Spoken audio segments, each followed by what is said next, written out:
Welcome in to Larry H. Miller Field on the campus of Brigham Young University. Day 3 of the 6A baseball tournament here on KSLSports.com. We've got the Bracket 2 semifinals, or I guess a championship, if you will, to try and punch their ticket to the state championship. Trevor Allen, Taylor Morris. We've got the Skyridge Falcons, the 7 seed, and the designated home team taking on the 2 seed Mountain Ridge Sentinels, and we'll get the lineups here as we go along here. Leading off for Mountain Ridge, so they will bat in the top of innings, and that leading off is Brody Buck, who's at the plate right now. He's also catching. Batting second, playing right field is Riker Morton. Batting third and playing center field is Cooper Goff. Batting fourth, playing first base is Brody Gerard. Batting fifth and is a designated hitter is Carson Fankhauser. Batting sixth, playing third is Boston Swain. Batting seventh and playing in left field is Dalton Fay. Batting eighth and is playing second base is Alex Krasner. And batting ninth and playing shortstop is Carter Bell. Pitching for the Sentinels will be Cruz Anderson, Trevor Allen, Taylor Morris. And Taylor, we'll get the lineup here for the Skyridge Falcons when we go to that inning. And we'll head over to first and out number 1. So right over there. And Taylor, welcome in. We're back at it. Game number 3 of the day. We're kind of getting near the end of our little tour here. Yeah. Of games, but it's been a great day already for some baseball. We got another good game here. These next 2 games are gonna be a lot of fun because now you're really getting deep into these last 4 teams here. So pretty exciting. You know, the energy is up, and Skyridge already off to a good start with getting that first out. And we'll get the pitching numbers for Skyridge, the pitcher for them, and that is Brady Butters will be pitching. So we'll get the numbers on him here in just a minute.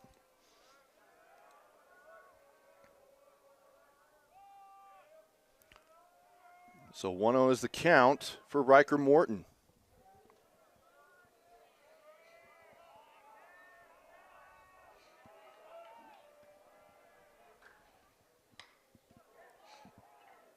Driven into left center, and the center fielder makes the catch for out number 2.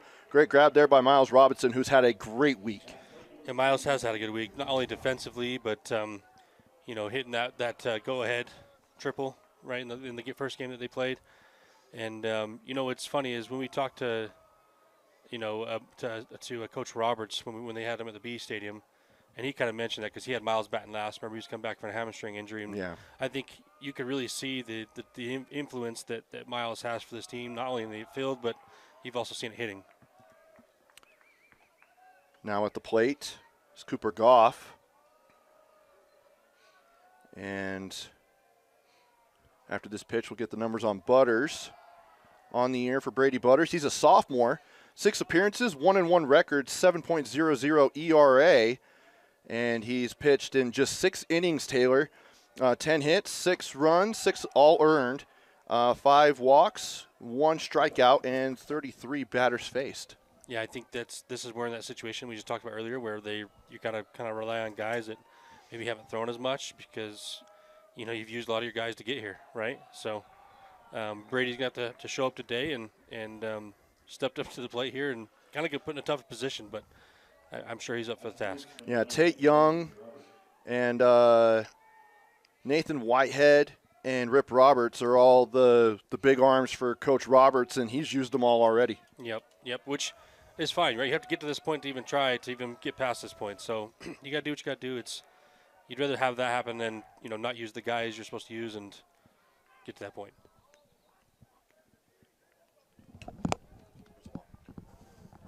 So a runner aboard via walk, base on balls.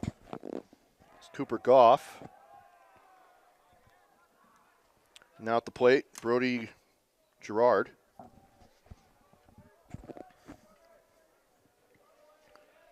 we get settled in here we're halfway through the day. That one's above the head. Which I'm already bummed because I've know. been enjoying it. I've been having a good time. No, it's fun, but, we'll be back next year, Taylor. Don't you worry. We'll be the streaming home of UHSA championships. We're not going anywhere. We're just I getting love started. That. Love that.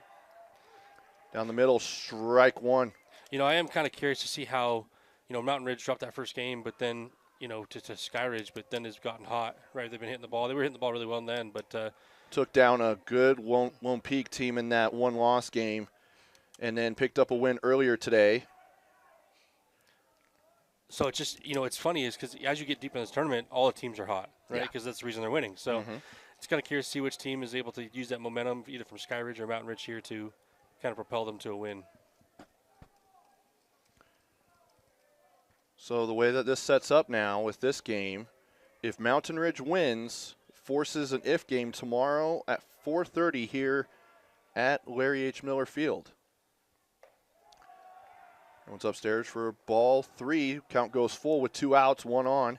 And if Skyridge wins, they go to the state championship series at UVU beginning Friday night at 7 o'clock for game 1. And it's a best-of-3 series. So that's what's at stake here today.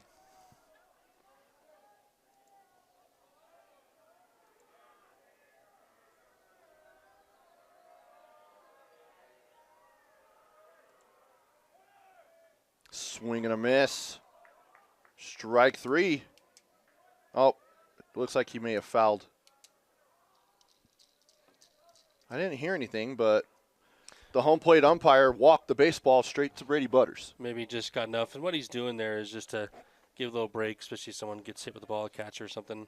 Just, kind of like a courtesy. The catcher will do that too if the umpire gets hit. Walks it out there, allows someone to, kind of just gather themselves. Walk it over to him and say, hey, if there's another foul ball, I'll go get you a free Frosty. He knows a guy. Up in the press box, I know a guy. That one's a swing and a miss. Strike 3. And the first strikeout, and that'll end the inning. Impressive start for Butters.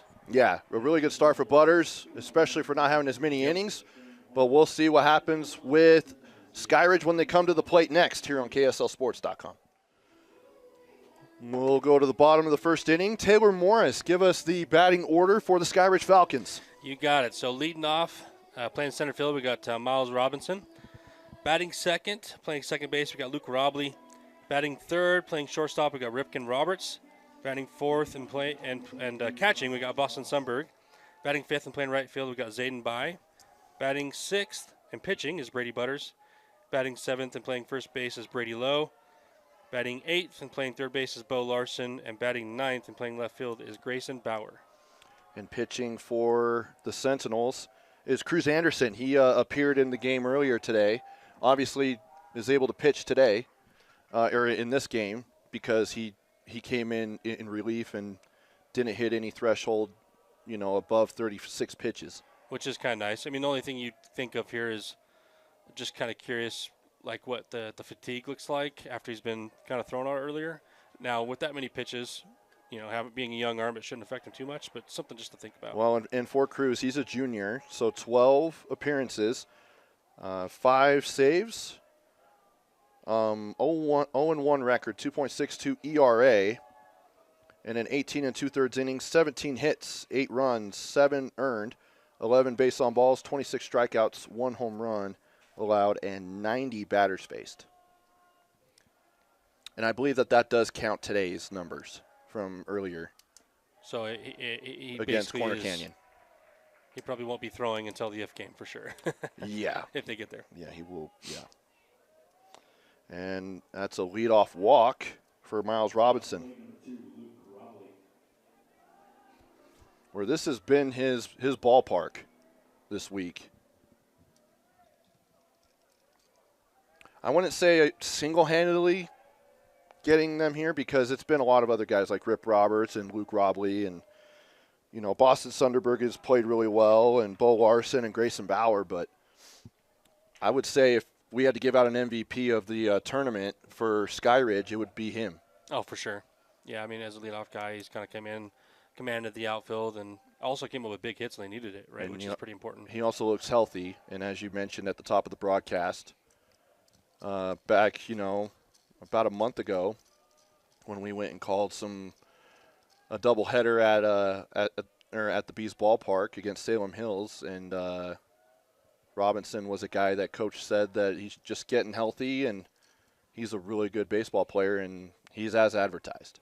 Maybe maybe the keys to recovery there was some German stem cells or something. Kind of like McCaffrey. I don't know. Did in the NFL season. Either that or whatever Aaron Rodgers did to get back from his Achilles or something. I don't know. Some witchcraft. yeah, some Hogwarts stuff out there. 2-1 the count. Here for Robley. Robinson will still second.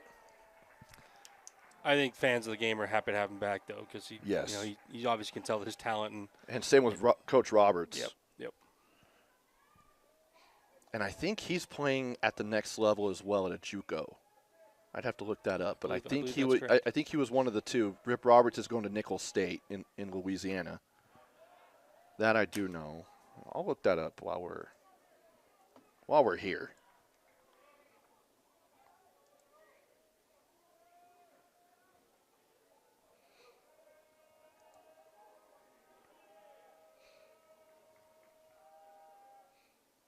Yes, he is. He's going to Cal State Northridge. Cool. It's awesome. You love when Utah kids get to play at the next level. Help grow the game here in the state. And then for Mountain Ridge, 3 guys. Colby Klassen, who pitched, I think it was yesterday. He's going to Yakima Community College in Washington. Brody Gerard is going to Southern Idaho, and Boston Swain's going to Colorado Northwestern.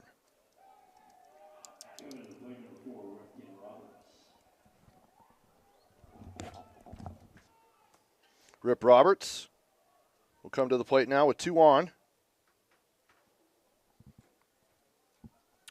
And no outs. And 2 base on balls here to start for Cruz Anderson.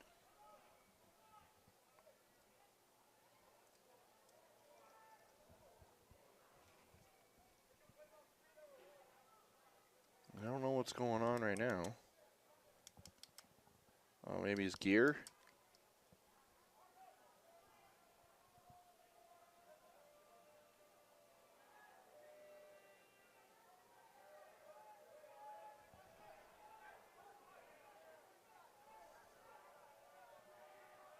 All right, now we're set to play.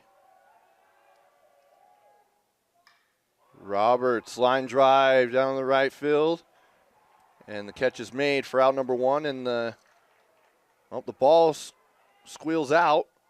Now over to second. Now Robinson's going to go home. And Robley's rounding third. And 2-run score off the wild throw. And off the error.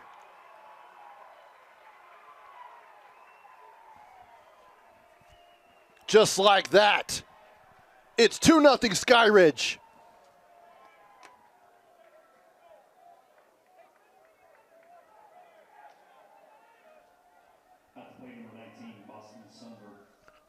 Boston Sunderberg will come in.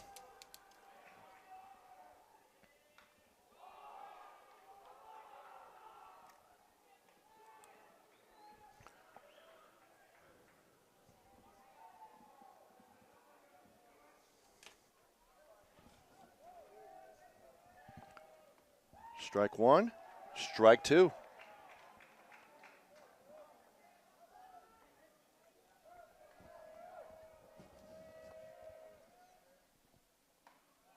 It's outside, ball 1. Sunderberg has hit well this week as well. He's made some big plays. Here's the pitch. Line drive for a base hit into right field. And he's aboard with a single. With 1 out. And now we'll get a speed runner since he's a catcher.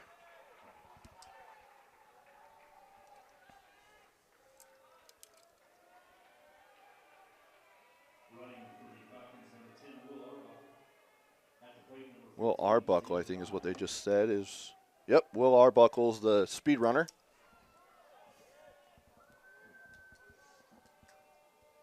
You can get speed runners for pitchers and catchers. The catchers just so they can go get their gear on.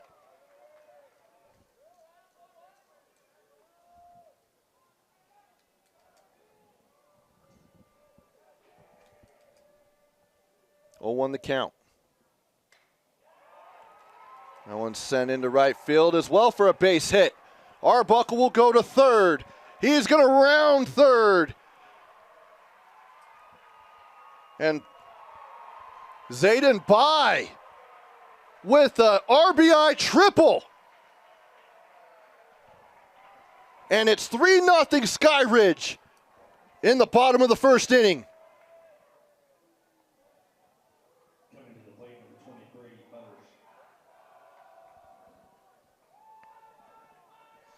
Now the pitcher, Brady Butters, come to the plate.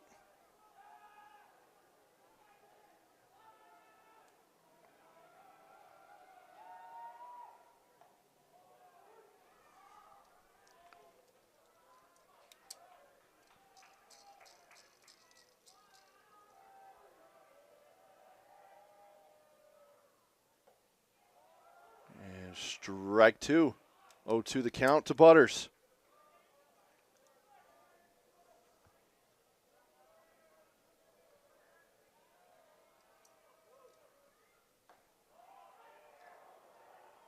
And a ball one.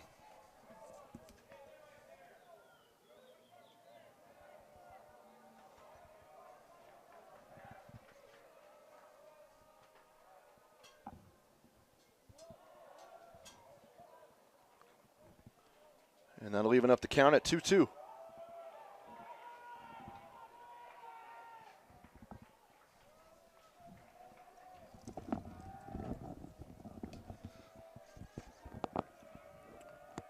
So 3-0 Skyridge. Swing and a miss. Strike three. And that's the first strikeout for Cruz Anderson. And that is out number two.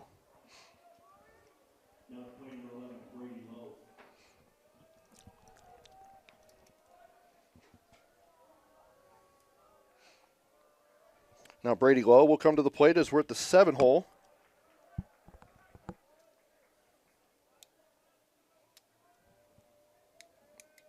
Almost gone through the lineup here in the bottom of the first inning for Skyridge. They brought the bats today. Fouled off there down the third base line. Yeah, and Cruz has just got to luck back in here and kind of bear down, get out of this inning, not try to give him another run. Is that an Arizona Wildcats reference? Bear down? Yeah, bear down. If you want it to be, you can be whatever you want it to be, Trevor. I mean, I know you're a BYU guy, but. So then it's not. Just no saying, whenever I hear bear down, I mean. Yeah, it's true. I mean, they do, that's kind of their phrase, right? Yeah, it is their phrase. And then they do something with their fingers. I don't know what it is. And called strike two.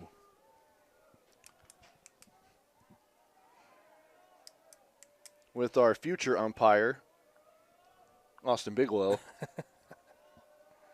He just likes to do the punch outs. Yeah. Fouled off. That was coming right here. If the net wasn't there. I mean, it wouldn't have hit the window. It probably would have hit probably like 3 rows down from us. Austin would have caught that. No, he wouldn't have. He would have been busy doing a punch out instead of catching the ball. Mm-hmm. And called strike three. And that's 2 strikeouts for Anderson to end the inning. We'll go ahead and take a break and come back with the top of the second after this. Welcome back to Miller Field, Larry Miller Field.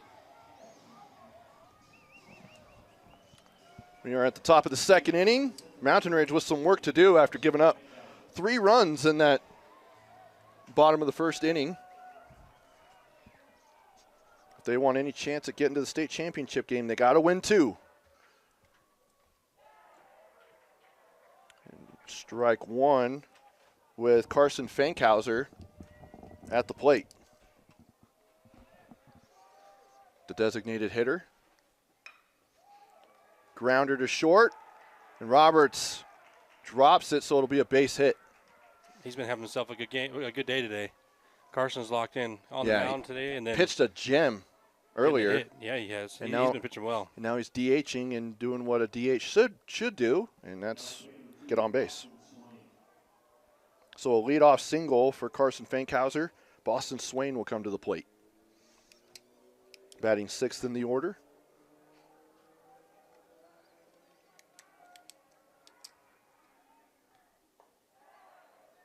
Strike one.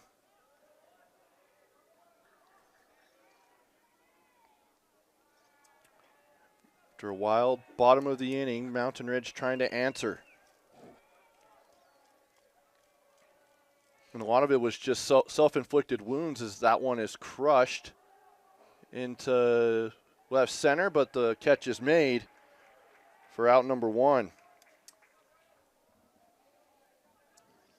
And Taylor, you know this, you can't have errors like that happening in an inning where, especially in a game where you're trying to get to a state championship. No, I mean, we kind of saw errors affect last game too, right?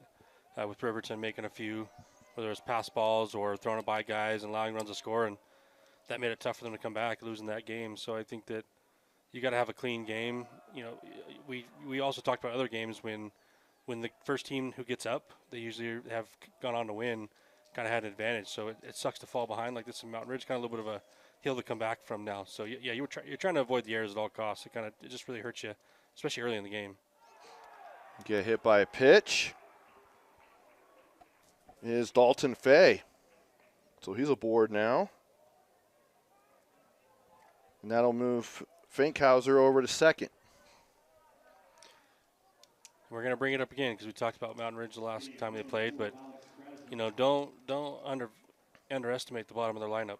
You know, Krasner and Carter have both, you know, shown up. I mean, Carter Bell, we've talked about last game for the broadcast. He's been one of the better hitters on the team, honestly, in this tournament. And so I think that's probably what the coach is telling them. Look, hey, we can still get a double play here, but also we got to focus in. You know, these guys have been hitting well, and we got to still attack them, but we got to just still be careful. Yeah, that looks like the pitching coach, because that is not Coach Roberts. That's just my guess. Also hard to see from up here. Who knows? Well, I know what Coach Roberts looks like. we have met him. So yeah, we should know you and I have chatted with him. Good dude. Haven't gotten a chance to talk to Coach Whitney, but I've heard great things about him. I mean, you get your team to this point, you know you're a good coach. Yeah, and that's true. Especially even every team in this even tournament. even like winning region too. Like there are teams who aren't even in this that have won region that, you know, great coaching. It's just also, you know, having that, you know, time to come here, have that experience to be in a ballpark like this. Yep. It's very valuable. Fouled off. I feel like, you know, we'll see how the rest of the bat goes, but for the most part, all the mound visits today have paid off. Like they've come in, they've thrown a strike right after. So it seems like the coaches are using their mound visits at timely moments. Oh, it's Krasner is at the plate. Dealing with an 0-1 count. Here from Butters.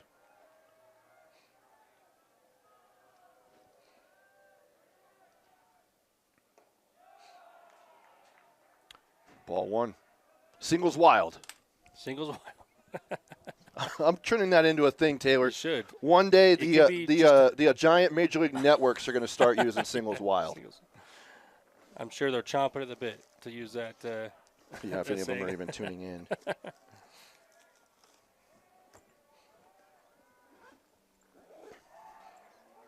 And strike two. And a couple good pitches by Butters to get back into a pitcher's count. See if Krasner can adjust here. Here's the pitch. Oh. Skyridge sure thought that was a strike. Yeah, Skyridge. Yeah, you could hear the and then boo.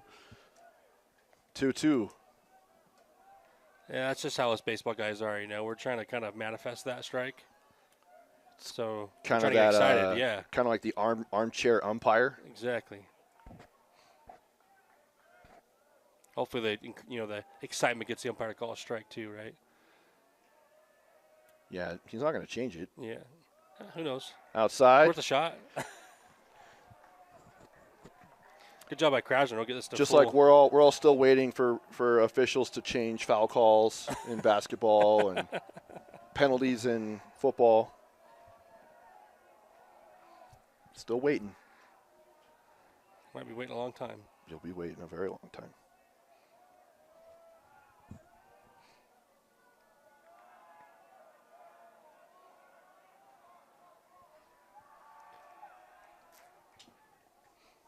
Looks like there's some mix-up. Usually so a lot of times when you got a guy on second base, for those who play baseball, they know this, but usually they're just talking about what they're actually calling. Seems like there's a mix-up. Usually you're mixing up your signals, whether it's something you agree on before the inning. Hey, my third signal is the pitch, whether I'm going 1-3, 1-3. That's basically telling you what the pitch is coming, but you got to throw it in a sequence or let them know when it's going to come, so that way you're not getting picked by the guy on second saying, and feeding that back to the hitter saying, it's a fastball, it's a curveball. We don't have garbage cans here like the Astros. I mean, there are garbage cans here, but they're not being used for that. we have some teams that have some integrity here. So a lot wow, not the Astros. Shots fired. Anyone who's an Astros fan is really not a Taylor Morris fan anymore, because there's 2 outs now after the ground out to short. I think everybody can admit that was kind of not a good thing for the sport. No, I'll say. No, it's not. Just like steroids wasn't either. Yeah, yep. I said what I said. Hey, I didn't say you were wrong. I'm just calling you out because it was shots fired. Yeah, yep.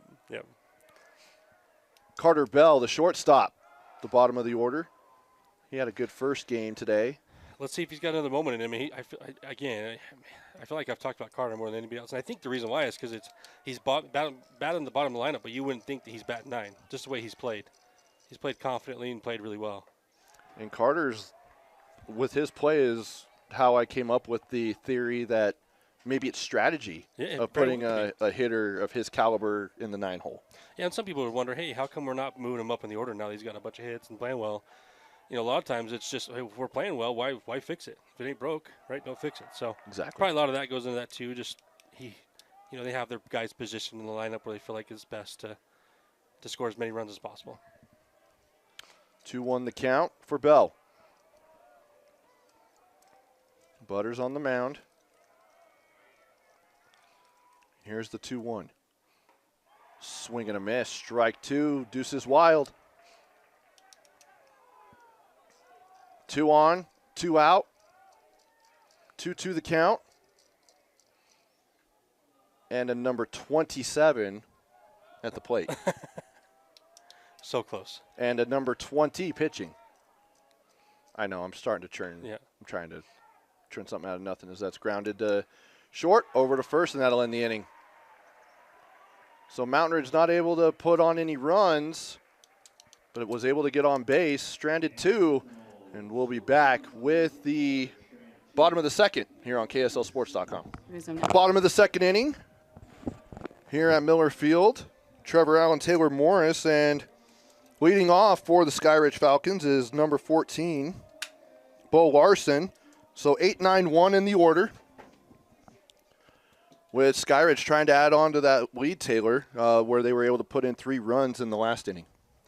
Yeah, trying to get some more here to pad the lead right now, right? And so I think that for Mountain Ridge, just trying to limit the damage.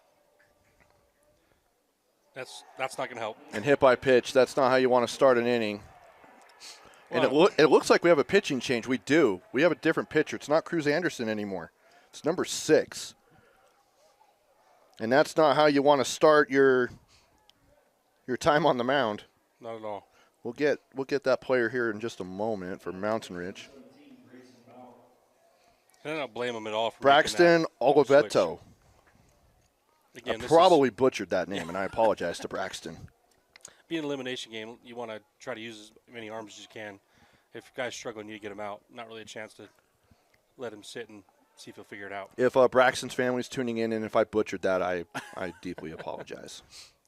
Looks like I'm trying to get the drag butt down. For Braxton, he's a sophomore, 2 appearances, 3.50 ERA, 2 innings pitched, 3 hits, 1 run, which was earned, 1 walk, 4 strikeouts. That's actually pretty good. and 10 batters faced. So not a lot of experience on the mound this year for the young sophomore. The funny thing is we just sat with Butters, too. I mean, both teams in the same position. They got to use guys that they haven't been using a ton to get deeper in the tournament. And strike one, so 2-1 the count. So Lowe tried to get a bunt down for a drag bunt at the beginning of this at bat. I wonder if he'll, being 2-1, try to lay one down here, or if they're more set on swinging away at this point. He's got a hitter's count, so I doubt he'll bunt, but still could be there.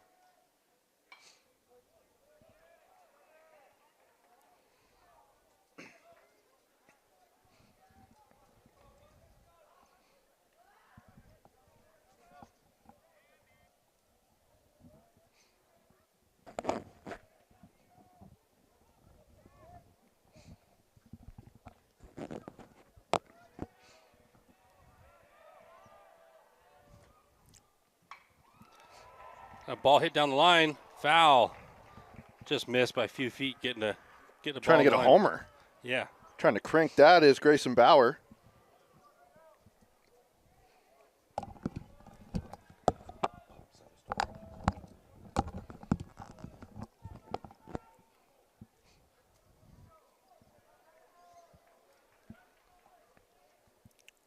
Two the count. With one on, no outs. Here's the pitch to Bowers, who pitched on day one, and then now he's playing center field. A lot of these guys can do multiple things, not just pitch, but hit, just like Butters. They'll also play in 10-degree weather in Memphis. We know a guy who won't. One's fouled off. Maybe a free Frosty's coming someone's way. Oh, that one went in the parking lot. Yeah, that's back here. Go out there and get a free Frosty. And that's why I'm here. Not the college game. I'm here for the free Frosties. Yeah, that's. That's a good I idea. actually didn't tell you that. That's how you're getting paid. I'm giving you coupons. Give me a year of free Frosties. I didn't say that. I said like one or two. You already got your payment on Monday. And you gave one away. I did. I'm just a man of the people. I know you are. Another dangerous position for Mountain Ridge to be in. Skyridge is now attacking. They got already up 3-0. You got to really get bear down here. I'm going to say bear down again because I just love that word. But you can go ahead and say bear down. I just didn't know if that was an Arizona type it's more thing like or a bear down, like a B-A-R-E instead of an actual bear. You know what I mean? Yeah. Bear down. Yeah. I don't know. Which I still told you English isn't my strong suit, neither is math. I'm trying to figure out which my strong suit what is. I would say baseball. Talking baseball. Yeah, talking baseball. Or at least enjoying talking about baseball. Some people might say this guy doesn't know anything. I haven't gotten any emails, so we're good. Until we hear something. Yeah, I know. Austin's probably going to send one. I've gotten a few texts from my wife. 0-2 the count here to Robinson. About some improvements, so we're getting some things we need to do better, which I appreciate, by the way. Everyone needs to be coached, but my wife is done coaching me because I'm just not coachable. We talked about it, so you are aware, though. You got awareness. That's a strong suit. Yeah. And also just admitting. Fouled off. Almost got one down the line there.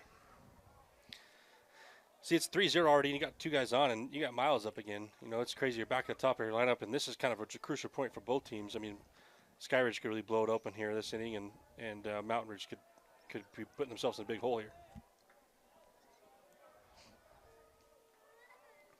1-2 the count.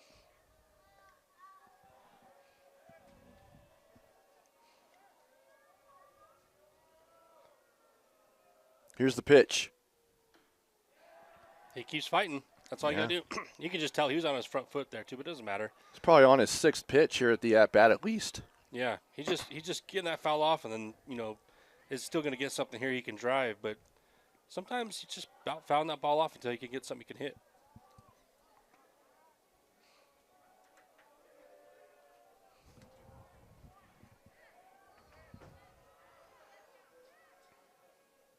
Here's the 1-2. Fouls off again. That one's going to the back parking lot where the main road is, University Parkway. Yep, that's for sure got a good chance of hitting some cars. especially because traffic is kind of busy right now. Yeah, you think there'd I be a mean, game at the people Marriott Center right are now. just getting off work. There was one that Austin said in the last game that was like missed it by a few, a bit. foot away from a car.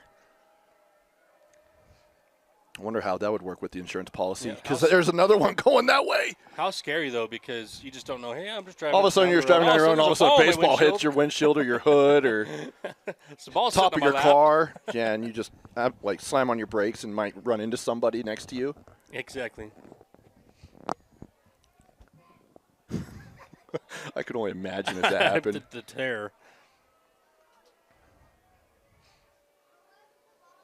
I'll tell you a story here in a second. That one's into center field, and it'll drop in. And Miles Robinson sends one home, so an RBI single. And it's 4-0 Skyridge here in the bottom of the second. Yeah, Miles just showing kind of how he is a complete hitter. Fighting a few off, 6-7 pitches there, and then just slapping one up the middle. He didn't have to try to do too much. Just was keeping a nice, easy swing. He wasn't swinging for the fences. He's just telling him safe, I'm just going to not strike out. I'm just going to put something in play here, and that's what he did.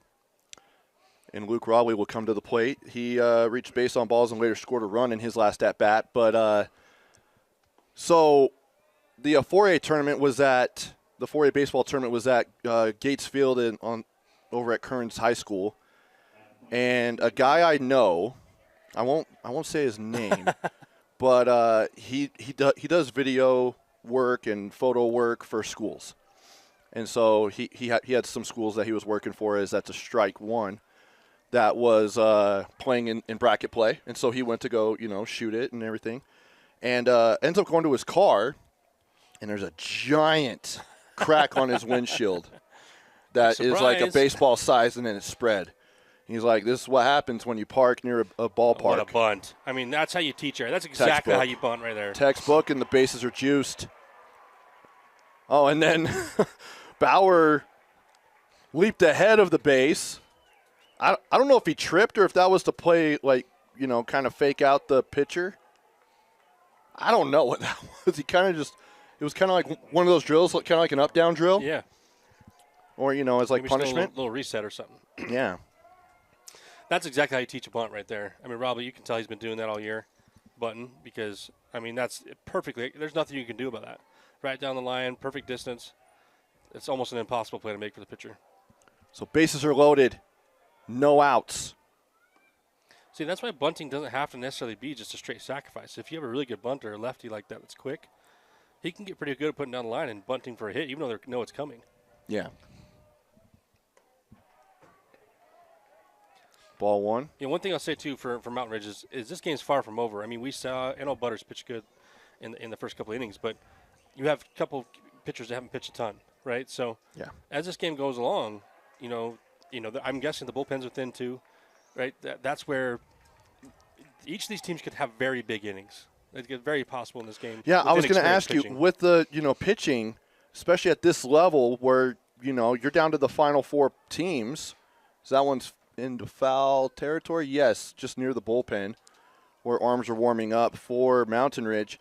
But with that inexperience at pitching, this late into the tournament.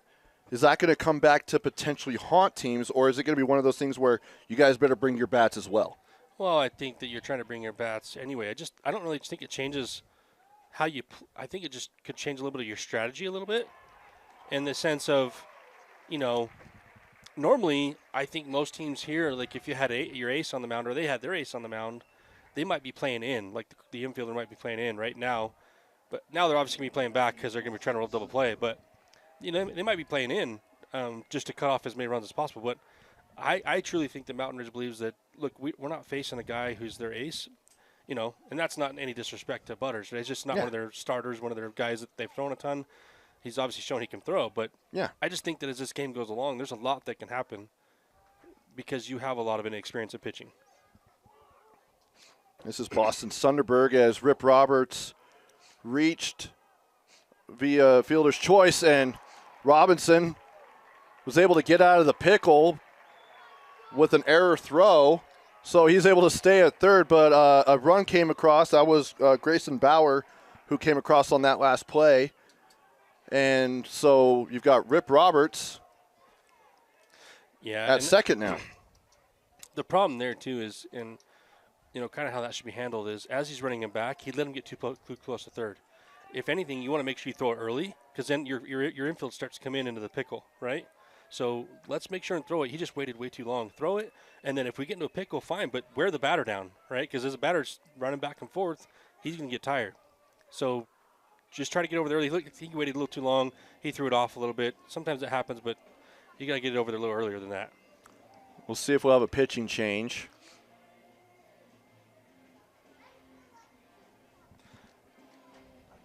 I'm going to throw out another free Frosty for whoever comes and sees us in the booth. Oh, man. I got another free Junior Frosty card, and it says no purchase necessary. So if you want to come up to the booth and grab one, I'd love to give you one of the three that I got. I just got. Oh, okay. Just got some correction from Brandon Riley. Getting out of the rundown. There you go. Why don't you correct me? I Why should. does it have to be him? Well, I said pickle too, so Okay. I got to be corrected as well. I There mean, that's you kind of go. what I. Brandon's going to bring over some more Frosties, so he's Oh, look at gonna that. up the ante. I love it. Well, you heard it. Here's the So booth. if anyone wants to get a free Frosty, a coupon for a free Frosty, come up to the booth. Taylor and I will give you one. There you go. We'll see who's listening. Of course, I doubt a lot of people here are listening, but And you never know. We had the one lady who was. Yeah, there are people who tune in as it's going. Like Brandon was going because he just corrected me on the pickle. It was a rundown. See? Brandon Riley's my guy, by the way, of the UHSA. Coming in for the save. So the rundown. Yeah. Robinson got out of the rundown. Yep, and he'll come correct me again. He just said that, and so I appreciate that. It's okay. We're all trying to learn. Yeah, we're all learning. Everybody's learning. Remember, like I told you, there's no mistakes. There's only happy accidents. Exactly. You just got to learn and grow. Yep. I mean, I've been playing baseball my whole life, and I use the wrong terminology as well. Yeah, but that isn't because of your coaches. That's No, for sure. not at all. Another foul ball. I One think I was above just us. getting my head ahead of myself. I think instantly went to pickle, but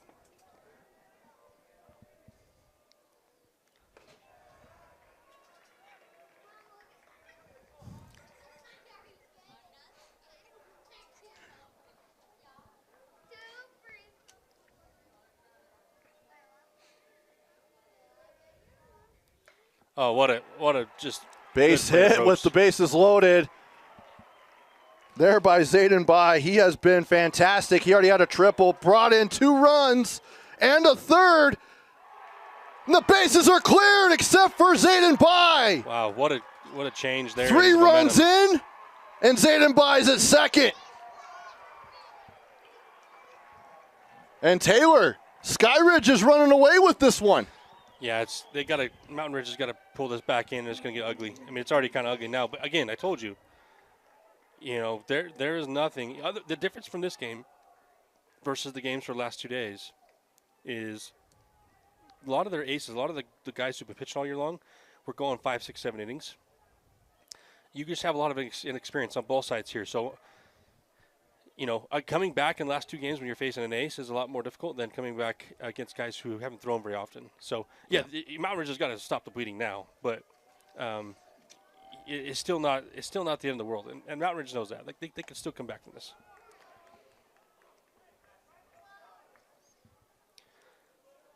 But what a start by Skyridge. I mean, that's exactly what you want to do, right? In a ball game like this. It helps when you haven't played since yesterday. Yep. Mountain Ridge can't say that. But although credit to Mountain Ridge for fighting to get to this point. Yep. Yeah, it's kind of funny because I think that sometimes you want as many bats as possible. So some would say you're kind of already warm because you had a game today. Yeah. But also, you also have been out and sitting around and maybe sitting in the sun. And so that also plays into it as well, where you might have had some of the energy drained. So I think you could look at it both ways. But all I know is Skyridge came ready to play this game. And now Butters is at the plate. Struck out. Trying to help himself again here. in the first inning. I don't know. I think a lot of help has already been had for sure. him. He's trying to give himself some more help, but yeah, he's already gotten some ton of help, which for an inexperienced pitcher is huge because now the pressure's off a little bit. He can just go in and attack hitters. Full count. Here's the payoff. Grounded to second, over to first for out number 2, and that'll move Zayden Bai over to third.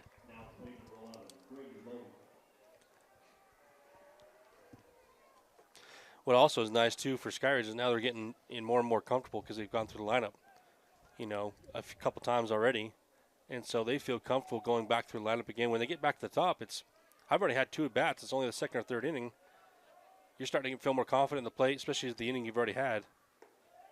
It's just kind of a recipe for continued success. Well, as you say that, we have officially gone through the order in this inning. Brady Lowe was the last one.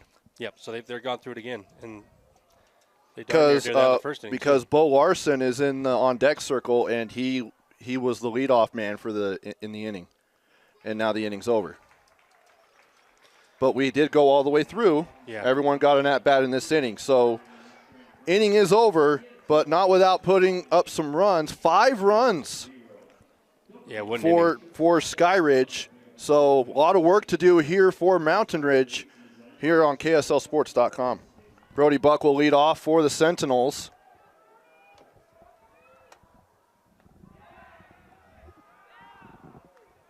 Here in the top of the third. He grounded out to third in his first at-bat in the first inning. Now, the biggest thing for Butters here is just staying in the zone. Okay, you got an 8-0 lead. We can't be walking guys, can't be hitting guys. Just get back in the zone here. And, just if I'm Coach Roberts, the last thing I want is a walker. I don't care if he hits a double. I mean, obviously you don't want that, but I'd rather have that than we start walking guys. And a walk to lead off the inning here for Buck.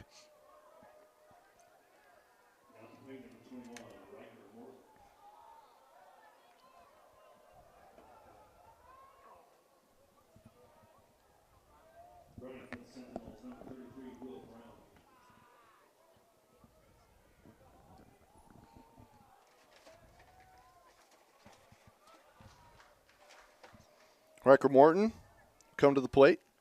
Flew out to center field back in the first inning.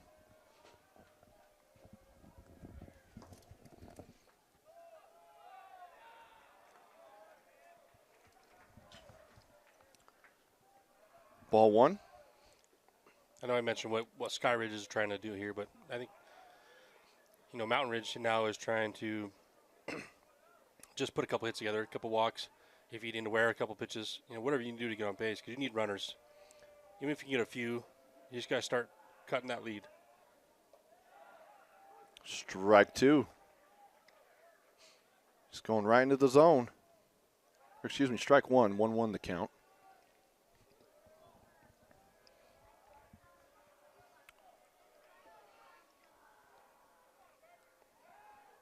It changes your philosophy a little bit, too, when you're still, running the bases because, normally if it's a 0-0 game or 1-2 or something like that, you might try to be a little more aggressive, get a second. But knowing that run doesn't matter that much, you typically might not try to run. You might say, hey, we need hits, we need runners. So the last thing we want is get caught stealing when we're already down 8-0. We need runs, we need hits. So let's focus on getting as many base runners as we can.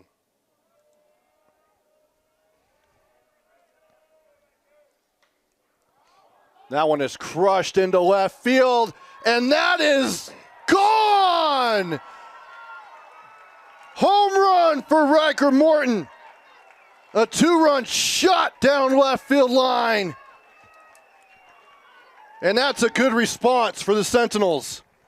That's exactly what they were hoping for, right? That gives you quick 2 runs right there.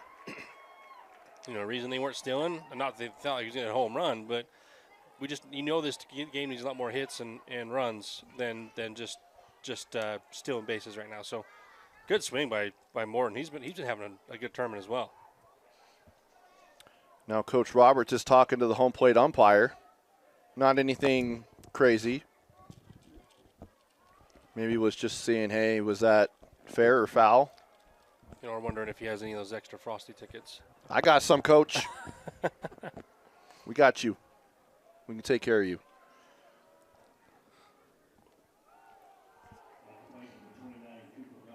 So Cooper Goff will come to the plate now with Mountain Ridge trailing 8-2 here in the third inning. Swing and a miss. Strike 2. Strike 1.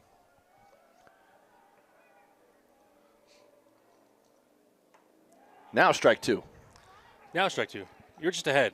Yeah, I was Just early. I mean, I don't want to predict what's going to happen because I want these athletes to do that themselves. Decide their own fate. Mm-hmm.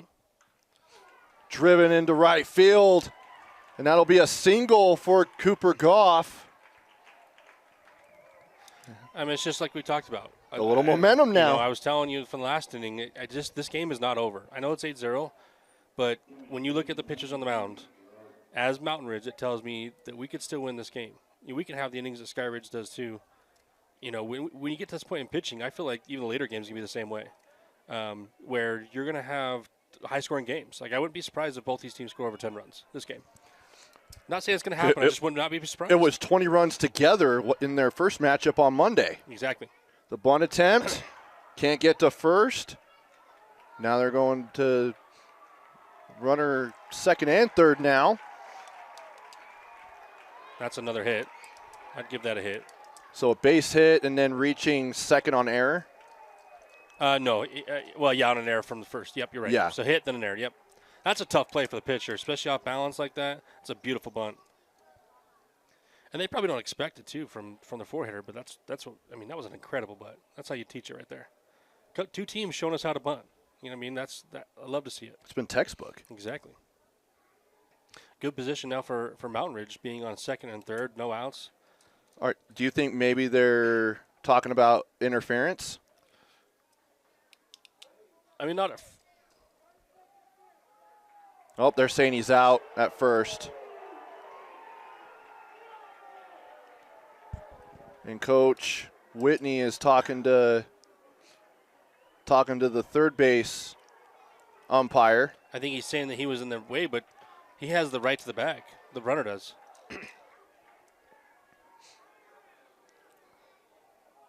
Okay. Here. So I don't know how you can make that call unless he's basically making an attempt to go inside, way inside the bag. I didn't see that there. Brandon, come here real quick. You want to see that play? Did you? No, I can't. So he ended up going. Interference. Yeah, so the 3-foot line. Here, Taylor. Give him the headset. I didn't see it. We can't rewind it at all. No, I don't have instant replay, but you're not gonna talk about it. Like you don't have to say like it was wrong. All right, I'm gonna bring on Brandon Riley, who is with the UHSAA. He also happens to umpire baseball collegiately. Brandon, can you? So the runner went as the ball was coming over to the first baseman. He was trying to get around him, but then the ball ended up getting loose, and then the home plate umpire, they all got together and then called him out. Yeah, I looking at, I just caught the tail end of the play, so I didn't see the play fully. I did see home plate umpire Julian Operhall come up with time and trying to call the runner out when he was at second as he had continued the play. I'm going to go back and look at it, but my guess is that it was runner's lane interference. So that 3-foot running lane, the runner has to have both feet inside the lane when running to first. Okay. And inside meaning on the line is considered inside. So yeah. If either foot is outside that line, so in this case, fair territory, and the umpire deems that interfered with the play at first, either the fielding by the first baseman or the throw, then that's an out. Okay. Like I said, without seeing it, I can't say that's exactly what they called, but just seeing the aftermath and what kind of transpired there right at beginning when I looked at it. That's probably what we had. Okay, perfect. That's it. Yeah. That's easy. Do you want me to ask you harder questions? You were asking a lot of questions yesterday. Bring them. Let's go. We've got Wendy's, right? You're passing out Frosties. Yeah, no, we are. Anyone who's tuning in, Brandon's the one who's making it happen. So, well, not me. Well, Wendy's and is one of our partners, as well as you guys. KSL Sports, and a number of them that you're hearing throughout. If you're in the stadium, you're hearing those announcements. Those are our partners. We have a lot of great partners that support the student athletes of Utah. And Wendy's is one of them, and we did a bunch of this for Team of the Month. They're the presenting sponsor for Team of the Month, and we had some extras left over, and I just said, hey, you want us to give these away or send them back? And she's like, give them away. So the foul ball for Frosties was I think it's awesome because my partner Taylor's been wanting to leave the broadcast booth to go chase down the foul balls, and I'm like, I already know a guy. I can hook you up, and you don't need to leave the broadcast booth. Well, because, as you know, I can't do this by myself. No, it takes a team, takes a community, all that stuff. So yeah, I'll ask you this, a fun one, since you umpire collegiately, the most entertaining college game you've ever officiated.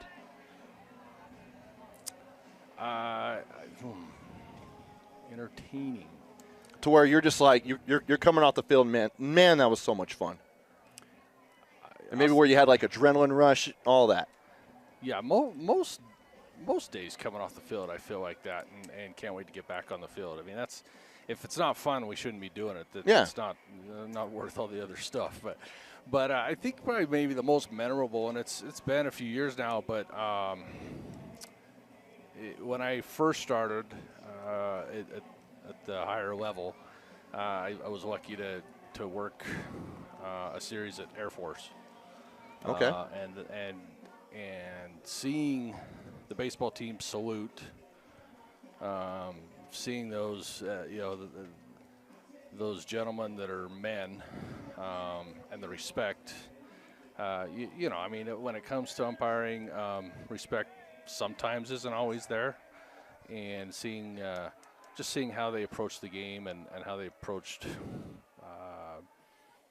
Umpires for the most part, but just being on that campus at Air Force School, our great country and the role baseball plays in our country, that was super memorable. But you know what? I've been lucky to do a lot of games in this facility. BYU does a great job of taking care of umpires. Bushman's one of the best.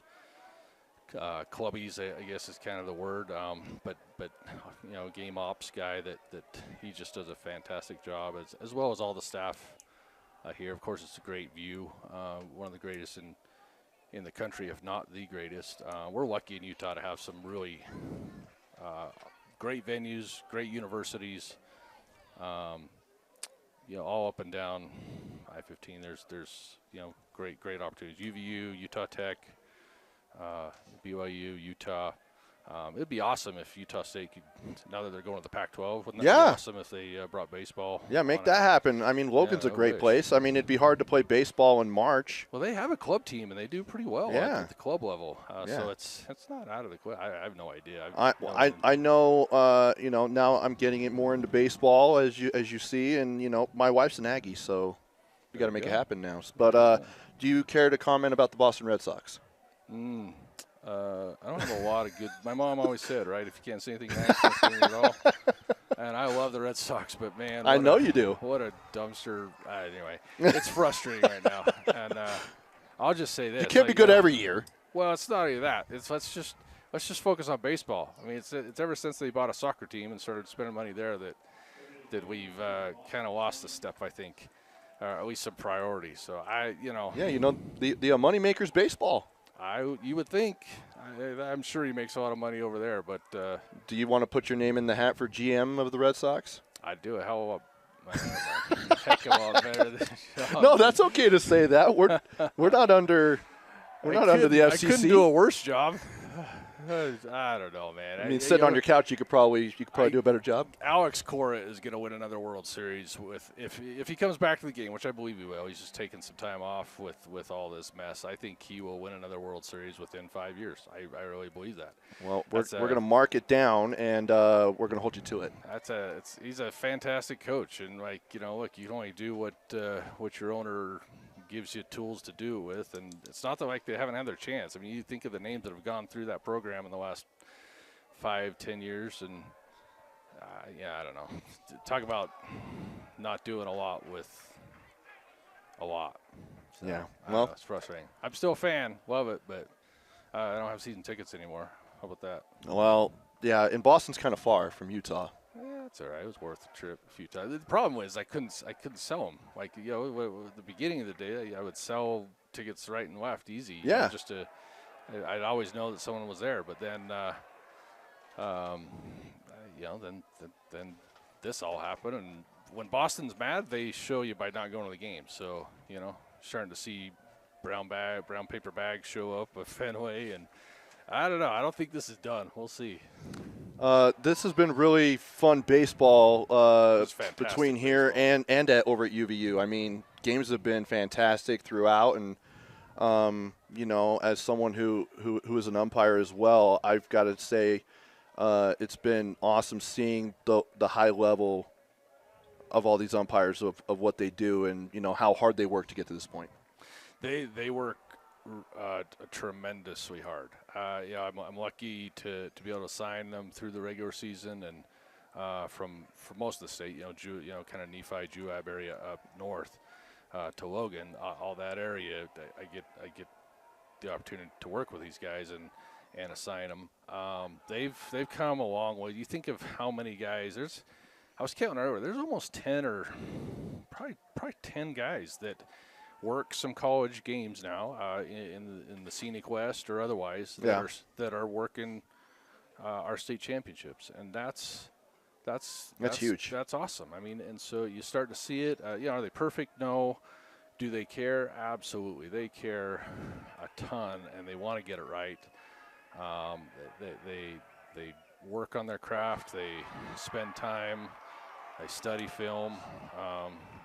We're on the phone about every week to 2 weeks during the season, and then about once a month off season, and we're going through film, and we're talking through scenarios. We're talking through game management situations. We're talking through rules. And there was a time, where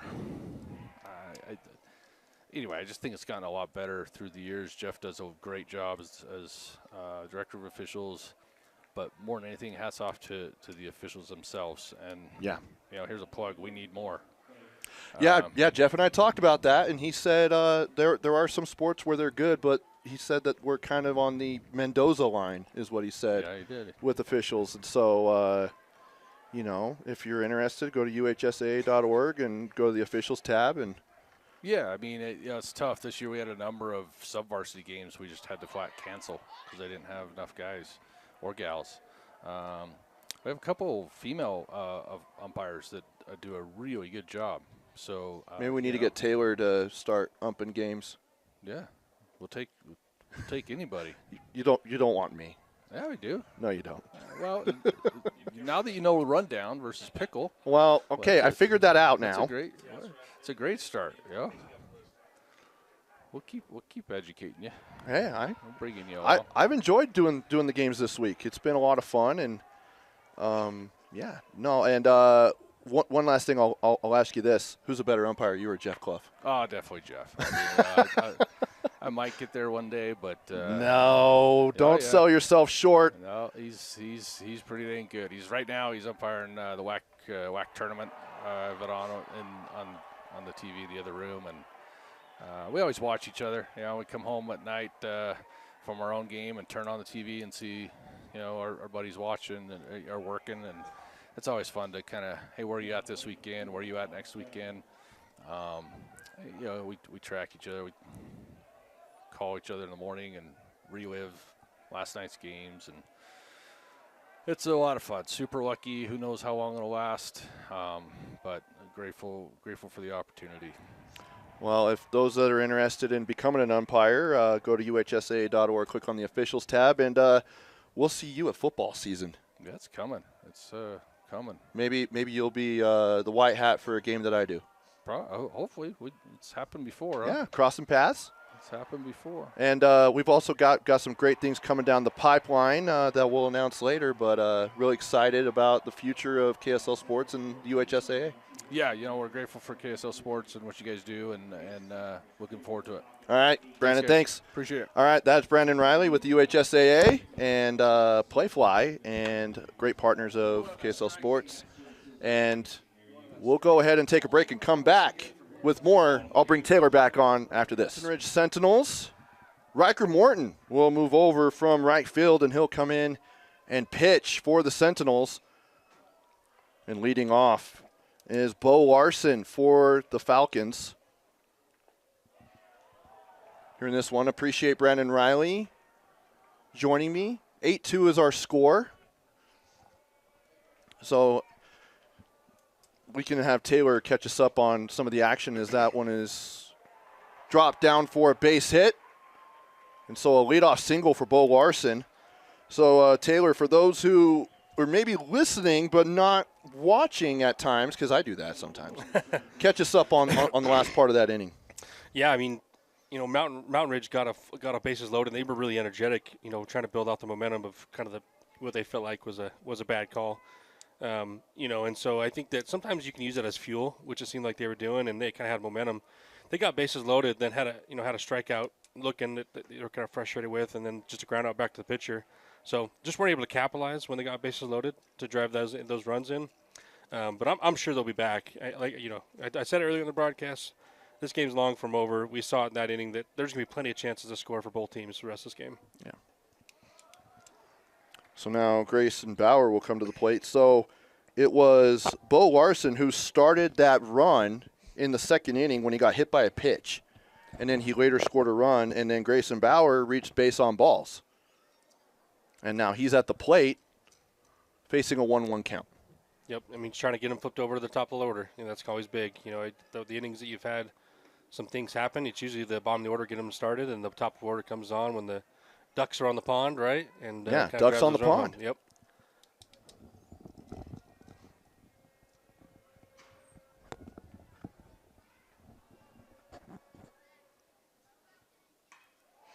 Now on the line drive into right center. That'll be a base hit for Bauer. Larson will go to third, so it's a single for Bauer.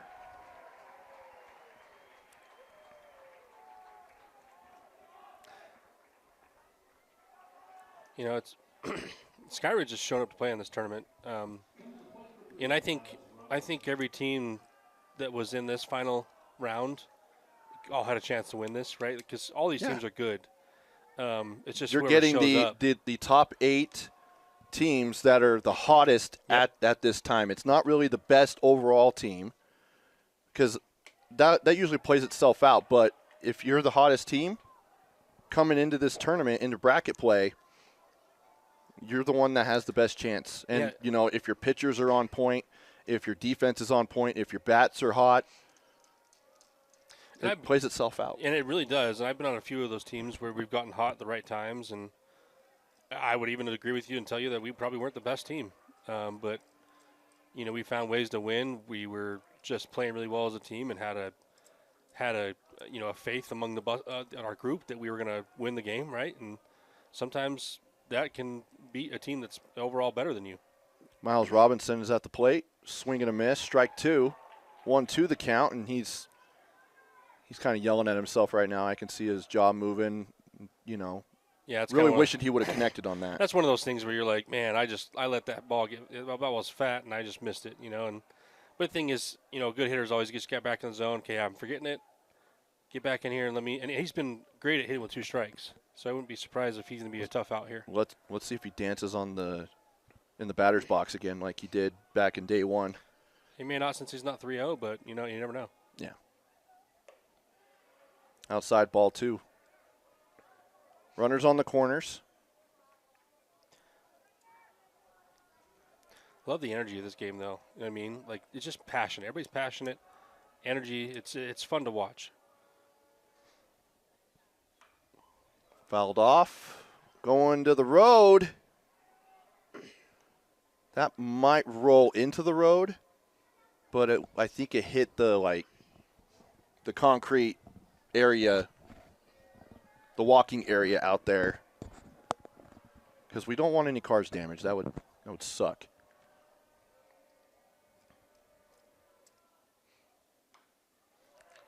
That one hits him as he fouled off, but he's all right. He's fighting again. He did it last time. Remember, he fouled 6 or 7 off and then got that single up the middle. So, like I said, he's going to make Morton work for this. He is trying to smack that ball. You can just tell he really wants to send that one over the fence. Over the wall, I guess. Yeah, you could say fence. He's fighting again, though. That's the thing. He's going to keep fighting until he gets something he can drive. If he could, he'd go send that ball to the Marriott Center. I think we all would. I think they all would. I think anybody over the stadium would if they could. It seems like graduation's done for the day because no one's really piling in to the Huntsman. Oh no! Now you did it. I can't believe you said that on air, right? And down here. I apologize. On the campus of the Y. That was not intentional. All right, we need some emails after that. I promise. That was not intentional. I apologize. It's just ingrained in you. Also, remember, I called some basketball games for the high school state tournament up at the Huntsman Center. We'll forgive So you. I spent a week there. We will forgive you. That one's going to the road. The chances of a car being hit, but those foul balls is pretty high. We need to put a camera over here. That one is going to the parking lot, but we need to put a camera on the awning here, we do. facing out to the road that we can go to see what happened to that ball. We could just turn over in the middle of the game too and just say, hey, let's see. Yeah, I know. Yeah, turn over. Oh, there it goes. Everybody wants to know. I could probably stick a GoPro on there next year. And strike 3. That one's a big strikeout for Riker Morton. That's big time. You got the first out pitch against a guy like Robinson, who's kind of good at battling. Now you're just one ground ball away. I am still surprised that again, this is all coaching philosophy. I'm just surprised that they're not bringing the corners in. They got a runner going there. And safe. Good read. Now 2 runners in scoring position. Good read by getting that stolen base. And I like that philosophy, too, is keeping you out of the double play.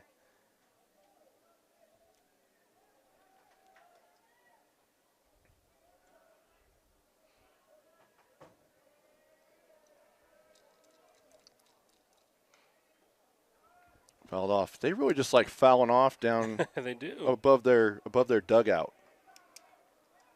Robinson and Robley. They're just wanting to get pitches that they want to hit. And Taylor, on that point that we were talking about, as far as the hottest team, it ends up showing itself as far as the state tournament. Coming in, I don't think anyone who would fill out a bracket, if you will, would have probably, other than Skyridge folks, would have picked Skyridge to potentially go to the state championship. Now, this game's not over, but they are in the driver's seat as the first baseman goes over the first, going home, and That's safe. A great read by Skyridge there to get that run. That's big. So Bo Larson great read scores. by Bo Larson. Yeah, he was a great read there because he saw the first baseman turn his back and run to first, and exactly how you do it. It's a tough play by the first baseman, too, because it's kind of like you got to freeze that runner.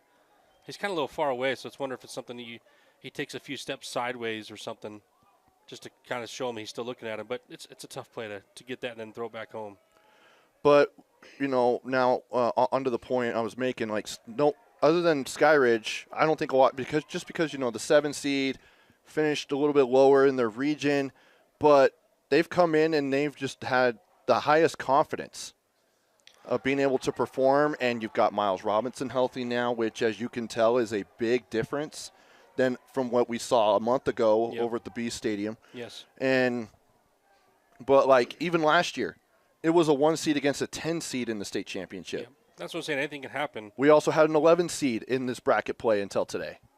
Exactly, and that's the thing with Skyridge is, if you'd have told me this team's a 7 seed coming, I wouldn't have believed you. I think they played really well, but it just shows you it doesn't matter, what the bracket or what the seed says. It matters who shows up. All right, well, that will end the inning. We'll go to the top of the fourth after this. We are now in the top of the fourth inning. We got some production assistants here, Taylor. They're doing a great job.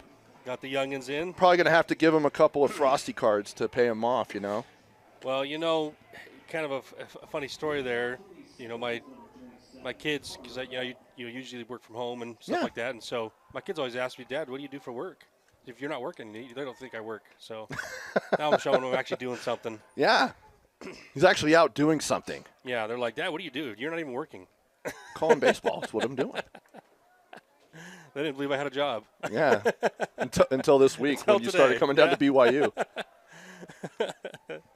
Got to have them here, though. That's all fun. That's what it's about. It's no, about and, family.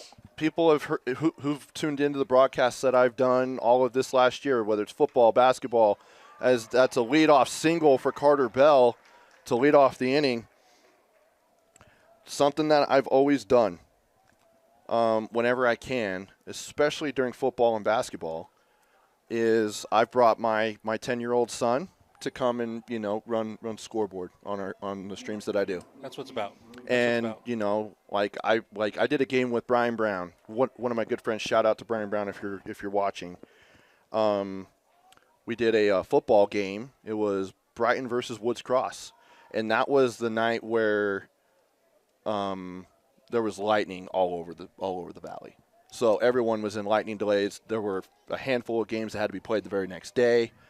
And Brian Brown brought a backpack full of snacks. and my son ate so much of it and had a sugar high, and we were in a delay, and we didn't get home till 11:30. And he was wired. And now to this day, whenever I go call a game, is Brian Brown coming? And I'm like, no, buddy, not this time. He's living for those snacks. I know. But it's the memories that you look back on. And so yep, that's what it's about. Whenever I have an opportunity to take my kids, or if I have an opportunity for, colleagues to bring theirs for broadcasts, I always tell them to do it because it's a lot of fun. Yeah, that's a walk. That's, like you said, something the memory will have forever. Just broadcasting here, bringing the kids into what we do, and who knows, maybe it'll spark something for them one day that they want to do. So. Oh, I've already told my son, you're not getting into media. You're not working in the media. Go do something much more important. Hey, this is important what we do. Well, it is. I'm not saying it isn't, but yeah. Go be a doctor. Go be like a doctor. Yeah. Go and make a difference in the world. Good for you. Because we know this. You and I are entertainers. Yep. We're trying to bring the action to the folks that can't make it to the ballpark. Or if you're at the ballpark, thanks for having us on anyway. Exactly. We love it. Come over here and get a free Frosty. Yeah, I'm waving it now. Taylor's waving it right now. At it. I'm waving it for the people if you want to. If you are here, if you just go to the main press box, we're just south of that main press box. Just look for the goofy-looking dude and the guy with the beard. And then our cameraman with the beard and a hoodie. This is a big spot for both teams here. Skyridge, got two guys on, kind of had some volatility with throwing strikes, and Mountain Ridge still had a lot of the momentum, so they wouldn't shut them down that last inning, and I think they're looking to get back, get some runs. I know they gave it the one run, but it could have been a lot worse that inning. So I think that they're hoping to get a few runs here and get back in this ball game. Riker Morton with two guys on, he's thinking maybe another home run. Yeah, he had a 2-run homer just in the last inning. And I'll tell you what, that shoots your confidence up. You feel like you could hit anything after you hit a home run like that. So I think his confidence is sky high right now. Also makes you see the ball better. When you start seeing the ball like that, the ball literally becomes like you're hitting a beach ball. You feel like you can't do anything wrong because sometimes you get in this mode where you overthink, and so you're thinking about pitch too much, whereas instead you just get up there and your body just knows what to do. And people who played baseball know what I'm talking about.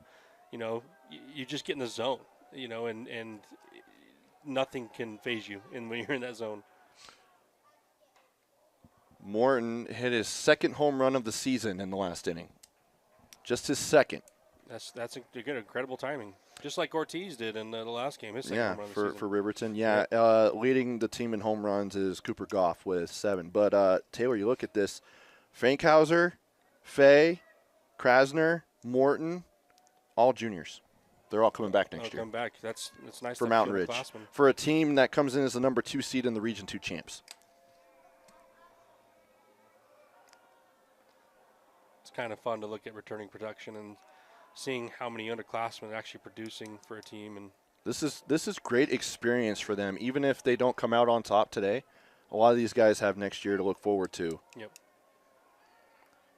But then you also feel for some of the seniors, like, for sure, Gerard and Swain are seniors.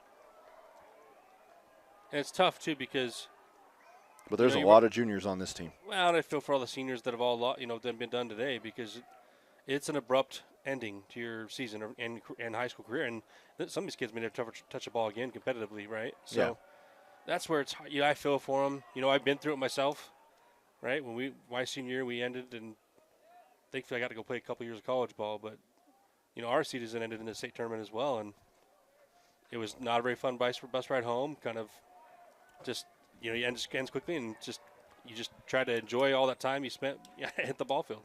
Well, only one team in each classification ends up being happy at the end of the season, exactly. And that's whoever hoists that trophy.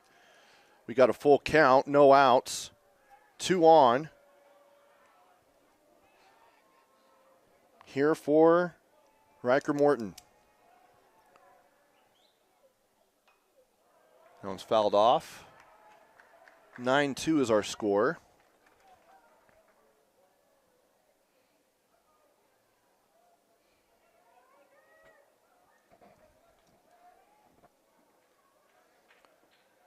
And meanwhile, for Skyridge, players like Robley is a sophomore, Butters is a sophomore. But Zayden Bai is a junior. Bo Larson's a junior. Got a lot of returning production there, too. I mean, you will lose Robinson and Roberts. Both are seniors. It's kind of inevitable. You're not really going to find a lot of team that has entire underclassmen playing. So you have that in every sport, though. Yeah, for sure. Yep. So Morton will reach base on ball. So that's 2 straight walks. Yeah, I think Skyridge realizes how important this situation is. They got 0 outs, bases loaded. They're up 7, but again, exactly. I mean, this game Mountain Ridge could put up 10 runs this inning, and I wouldn't be surprised. And Butters is done. They're going to make a pitching change. We'll let you know who that is after this. Welcome back. Tate Young is going to come in relief.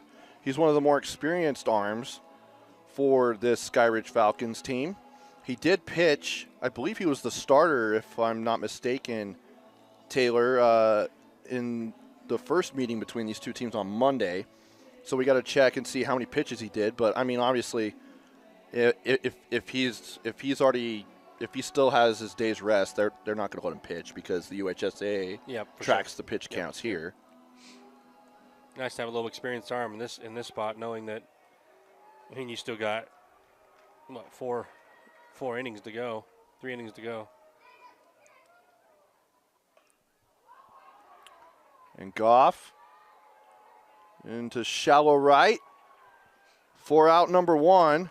They're throwing to home, but they're saying he's safe. Yeah, I thought for sure that was an out. Roberts thought he had him. Yeah, I thought he got him. That's also a tough position for Mountain Ridge. I mean, Carter cannot be left out there. I mean, the last thing, that would have been kind of disastrous for this run for Mountain Ridge. You cannot get thrown out of second base like that.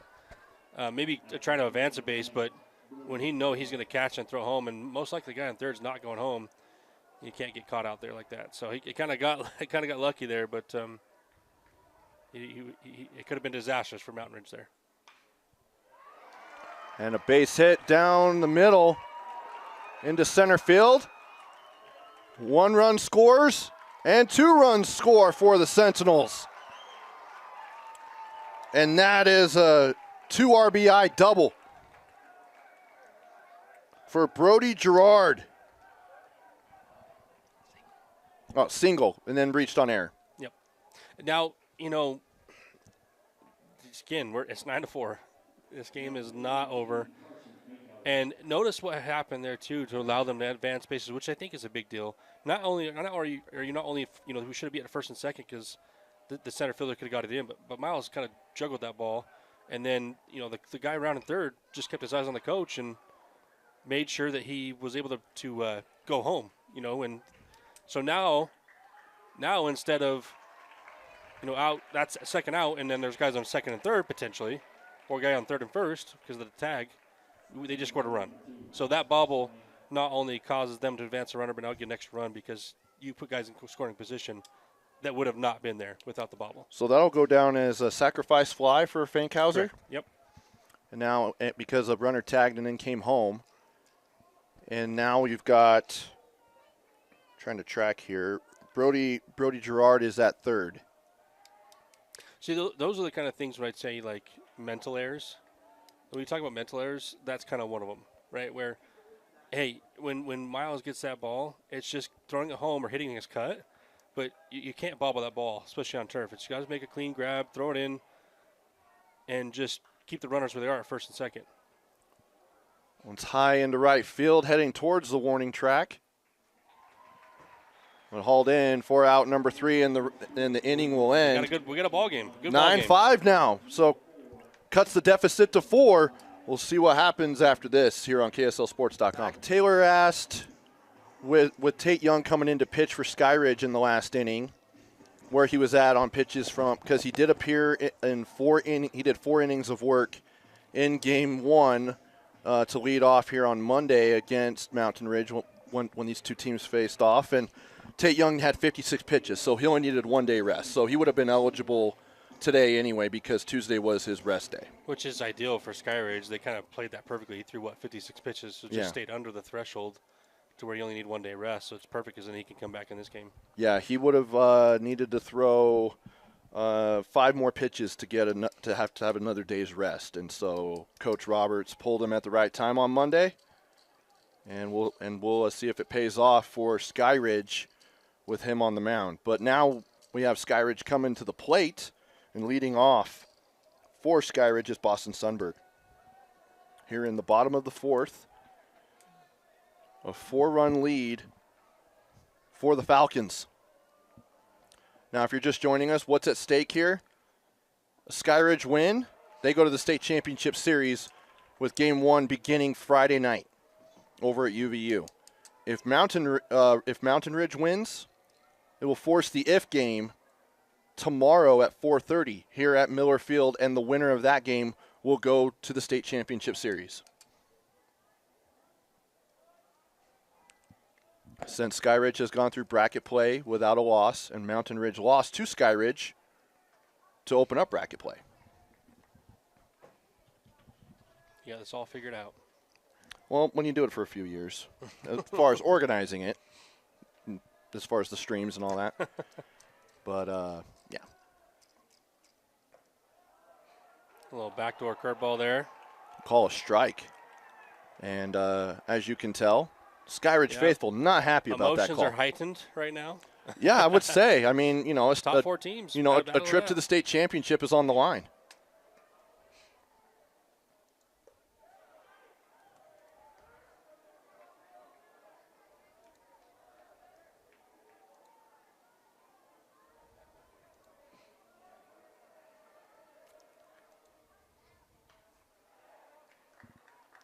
Skyridge has done a good job of staying alive.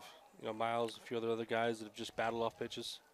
They're making them earn it. Well, and Taylor, just to tell you, Skyridge, they lost in the Super Regionals last year. They didn't even make it to bracket play. So now they're here, and now they have a chance of going to the state championship. And a walk. So a leadoff base on balls for Sunberg. And then 2 years ago, Skyridge lost in the Super Regionals to Corner Canyon. And that was when we had a 5-seed Lehigh defeat number 10 seed Corner Canyon in the championship series. That's what I say. Once they get to the playoff, the rankings don't matter.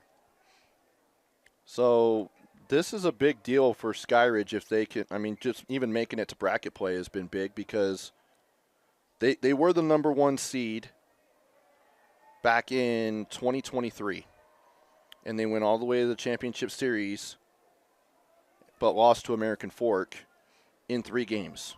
So they went the distance in that series. Yep, which we've already talked about, earlier in the days, how good American Fork is, and having 3 championships in those odd years.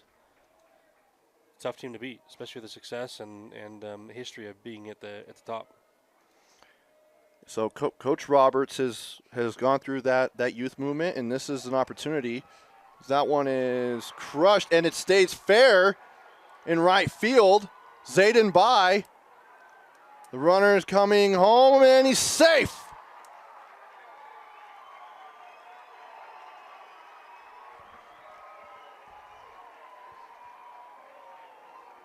And that was the speed runner for Sundberg. You just love to see that, the excitement between the coach and So a triple for Zayden by. the player there with Zayden. I mean, it's just what a fun moment there. An RBI triple. That's how that will go down. That's his second triple today, Taylor. Yeah, that's what happens when you're fast. I wouldn't know what that's like, but it looks like it's pretty fun. As Jeff Clough told me yesterday, speed kills in baseball. I think speed kills in football and basketball too, I but think any still. sport. Yeah, really. If you have speed, you're gonna compete in sports. And they got their infield playing in now. I think he realizes that this is probably the threshold where they can't let any more runs in. So they're really trying to cut some runs off here at home by bringing the infield in. 10-5 is the score now. Great diving catch over to first. There's out number 1. Carter Bell making a diving catch for the out. I guess that was the right move. Got the out and kept the runner there. So looks like they're going to do it again. See if Yep, they can ended up prevent that run. pausing for a second, looked over at third to see what he was doing. Noticed he was staying and then went over to first. Yep, just got to give him a look, freeze him, let the runner know you're looking at him, and then get the throw over to first. So that was Butters.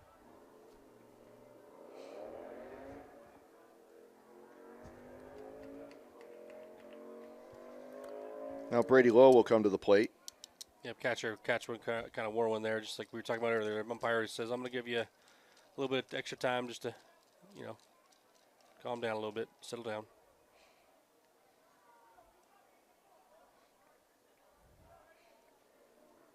Do you know if catchers have conversations with umpires in the middle of games? Oh, they 100% do. Yeah? It depends on the catcher. I think some are more vocal than others. I had some catchers that wouldn't shut up, and then we had some catchers that never talked. So it depends on the catcher. Some catchers that wouldn't Truly. shut up. It's truly. It just depends on who they are and if they like to yap.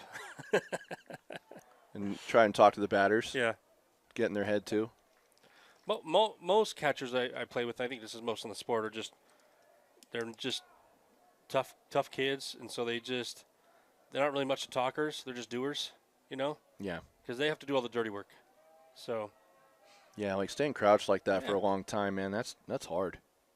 Swing and a miss, strike 3.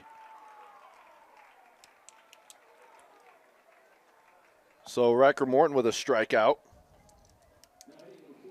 And that's the second time that Brady Lowe has gone down on strikes. and Riker, he's pitched a pretty good game. Had to give up a couple of hits, in that run there, but I feel like overall he's still staying in the zone, attacking. I mean, as the runs get more and more, I know it's harder and harder to give up those runs, but I mean, you would rather get beat by some hits than continue to put guys on and walk and then give up some hits to score some runs.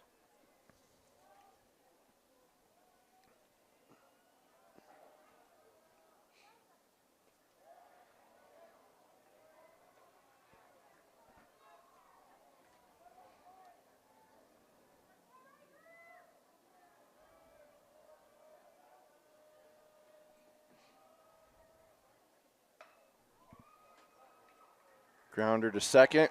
Couldn't haul it in, so that'll be a base hit. Or maybe scored as an error. Yeah, I would say that's probably an error, I would say. We'll see what they put up on the scoreboard. Looks like they gave an error. Yep, so he'll reach E4. Yeah, it's coming in, but he's playing deep. He's got to make that play. I would consider that an error. So I think that's the right decision there. And that's a tough one because he almost got him out of the inning after he got him on third, and with the error they scored another. You can't be getting up. Now that you're down 6, you got to try to save as many of those runs as you can. Each one of those that come through now hurt more and more.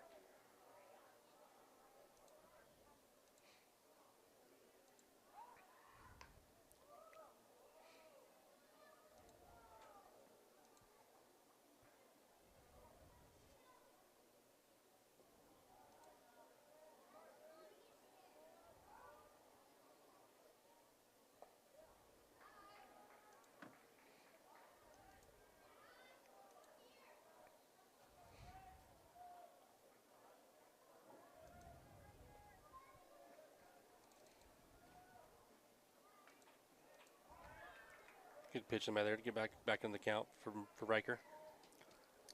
Bowers at the plate. Reached base on balls, scored a run, and then had a single in the 3rd inning. Is there anybody on the Skyridge team who doesn't have a hit at this point? Brady Lowe. A couple guys. And Brady Butters. So I guess if your name's Brady, no. Rip Roberts has only reached on a fielder's choice, so he doesn't have a hit. And then Robley doesn't have a hit, but he has reached on base on balls. I thought Robley had a hit. I thought he had his little bunt that he laid down. Oh, yeah, bunt, yeah. So, yeah, he does.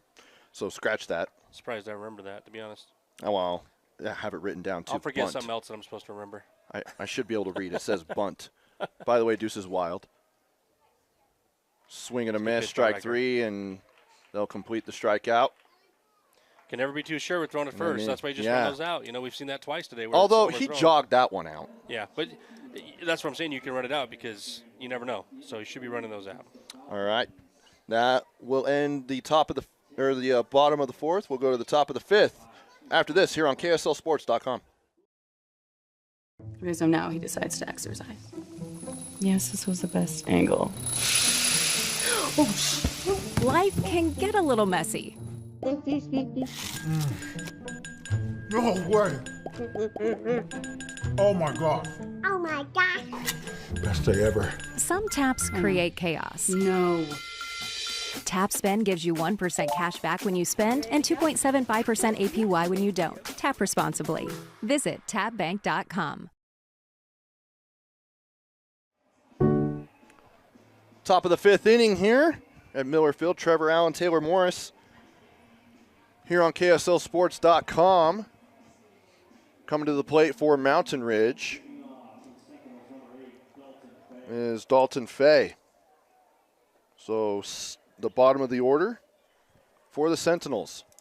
For Dalton Fay, he was hit by a pitch and he struck out. See what he does here. Probably still feeling the hit by pitch, but it was worth it. I think everyone who's been hit by a pitch this week is feeling it still. Over in the left field. The catch is made for out number 1. Don't know where the sun's at, but he's got the glasses on. He's got the glasses on top of the head. Not even wearing them.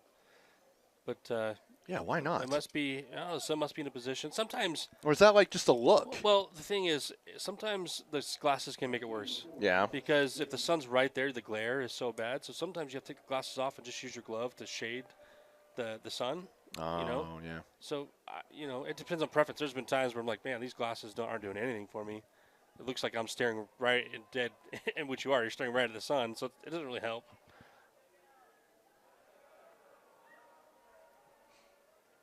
Here's the pitch from Tate Young.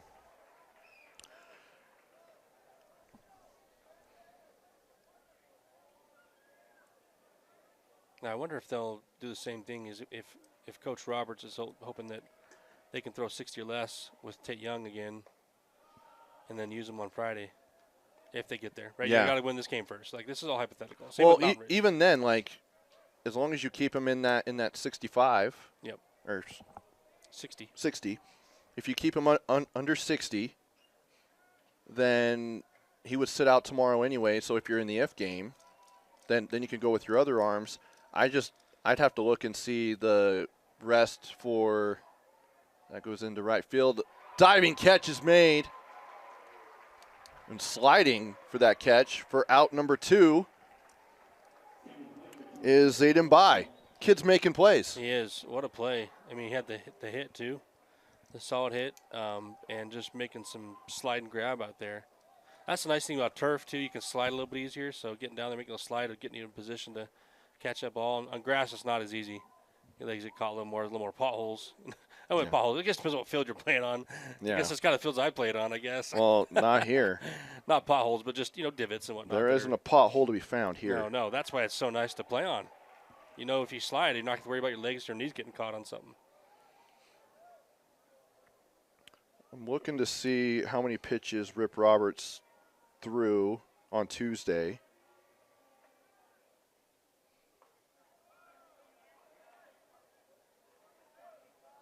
Tate Young is coming in and doing his job, though. He's attacking. He's got a couple guys that put the ball in the play, but hasn't hurt him, and he's just doing his job. He's just pitching to contact. So in their game against Corner Canyon, Roberts went 6 2/3 innings, so I would guess. He may not be available till Saturday. Yeah, he threw 111. Yeah, he's not available, so Wednesday, Thursday, Friday. Yeah, so, Saturday, if they make it to the state championship series, he could pitch in game 2. Yep.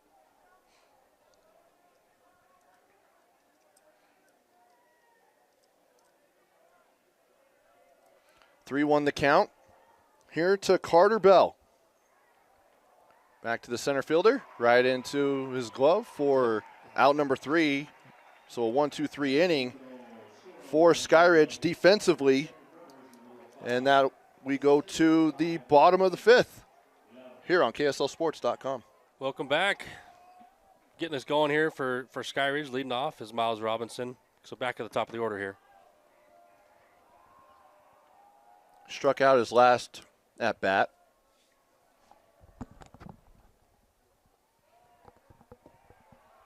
So he wore that one off the foot. Not a way that Riker Morton probably wanted to start this inning. No, it's a great start for Skyridge. I mean, you'll take that, just especially wearing a curveball. Doesn't hurt as bad off the foot. Get on base. I mean, if it hits you in the wrong part of the foot, it's not going to feel good, but he'll take it a little off speed on the foot and get on base. Riker's hopefully got to get back into the zone here and try to get his defense a ground ball here for 2. Luke Robley come to the plate. I wonder if he did another bunt here from Robley. No, he did not. He swung away, and he smashed it. That will go deep, and it'll bounce off the wall. Robinson's heading home. Robley's going to third, and a run is scored, so that's an RBI triple for Luke Robley. What a swing. And he hammered that ball over, and you knew it was over the right fielder's head. Just after I got done talking about bunting, and he smashes the ball, so yeah. Nope, he'll smash it. Oh, yeah, he might as well swing away.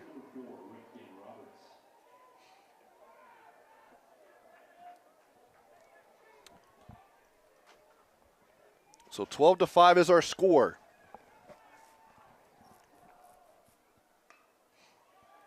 Roberts.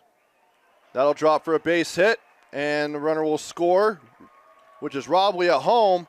And now it's 13-5 on an RBI single with no outs from Rip Roberts.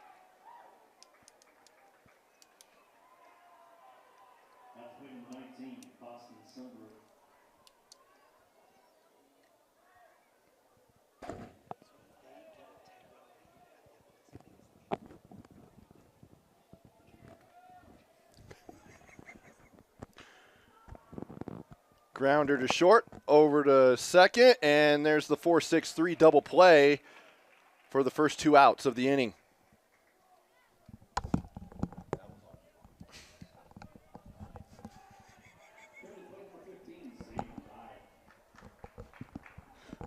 Zayden Bai will come to the plate. He has been sensational today, Taylor. He has an RBI triple in the first, a 3 RBI single in the second, and an RBI triple in the last inning. That's a lot of RBIs. Yeah, and a couple of triples. some kids never get triples in their whole career, let alone 2 in an inning. And that's the Or 2 in first a game, time. sorry. That's the first time he is out at the plate.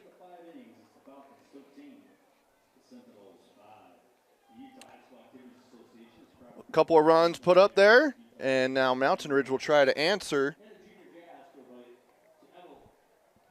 in the top of the 6th here on KSLSports.com. Buck will lead off for the Sentinels here in the top of the 6th.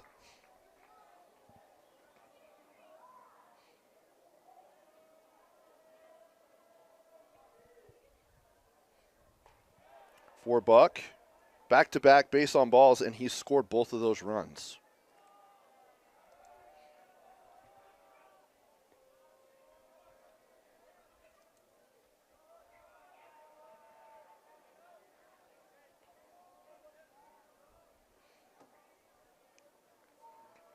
Well, if they're going to make a run, they're at the right part of their lineup to do it, starting out on top.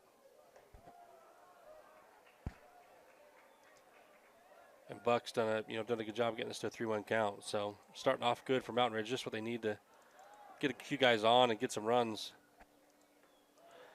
This also means they got to stop the bleeding on the other side. They can't give up any more runs. If they can't pitch and get some outs, really doesn't matter. They're gonna have to score way too many runs to catch up if they also can't stop stop Skyridge putting in runs on their side. Now Racker Morton will come to the plate.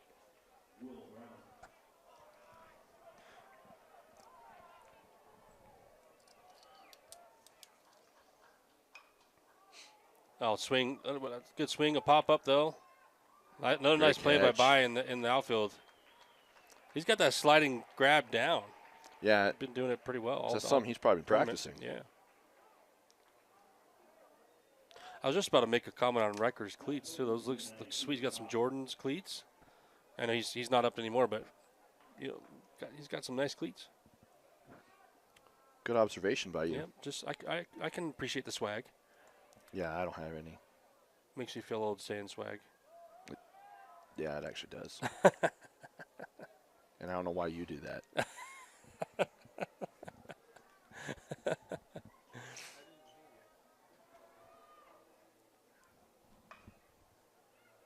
Grounder to second. He'll go over to first for out number 2. I just want to point out, too, people say, hey, why was he playing so deep if he wasn't playing double play depth?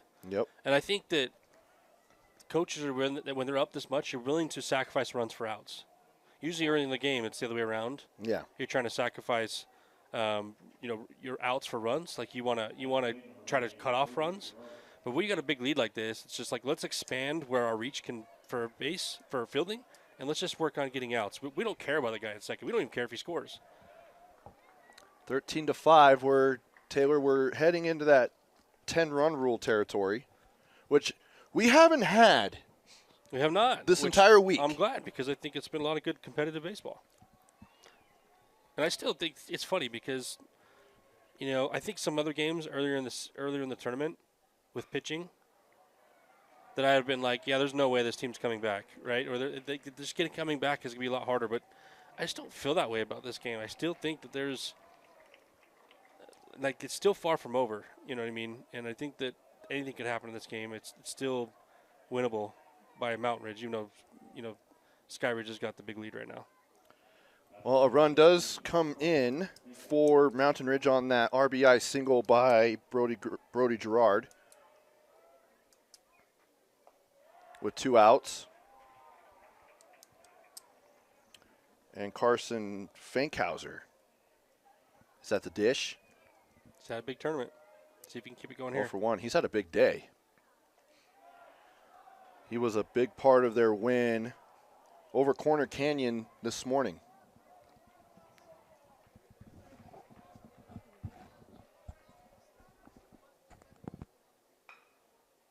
Chopper to short, over to second, and that'll end the inning.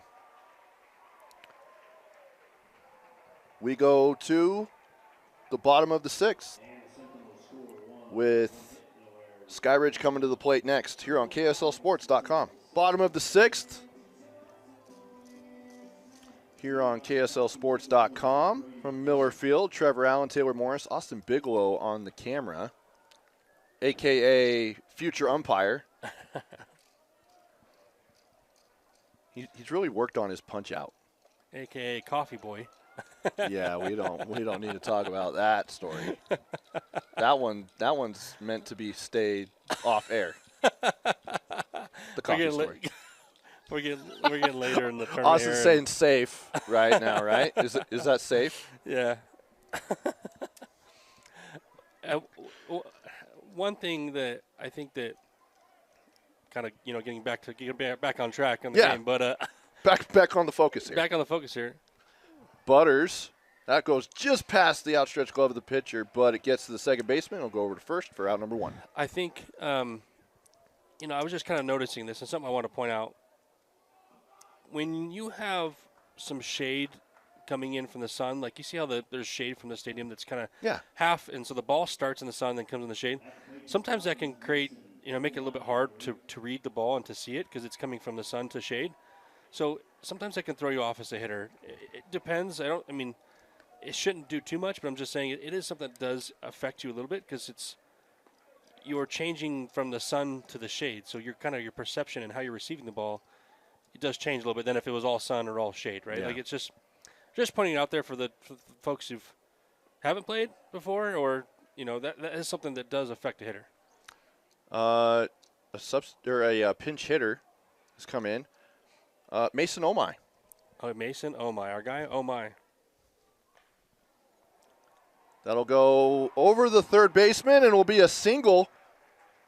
He's thinking about it. He'll go back to first. So base hit and a single for Mason Omai with 1 out.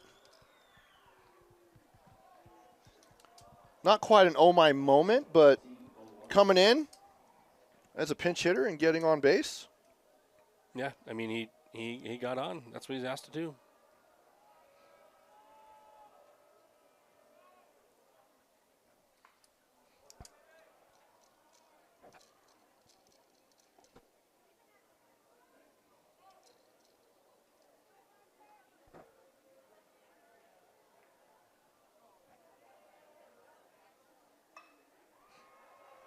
That goes over the second baseman. There for Bo Larson and a single. So 2 runners on with 1 out. Back-to-back singles for the Falcons.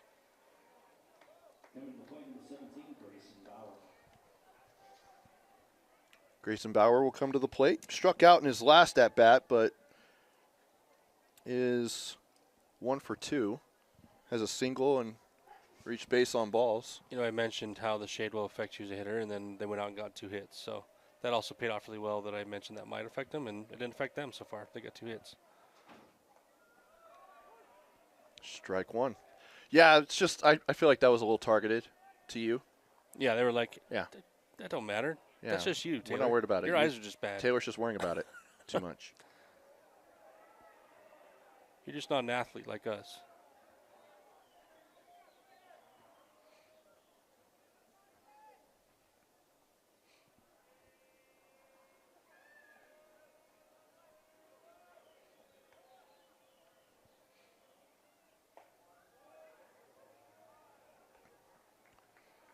Ball 2. 2 on the count. 2 on, 1 out.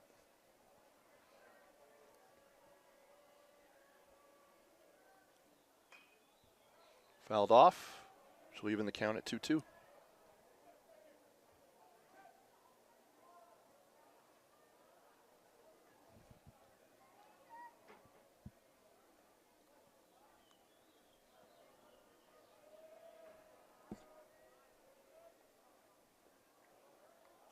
Swing and a miss. Strike 3. So Bauer back-to-back strikeouts. And Riker Morton picking up a K.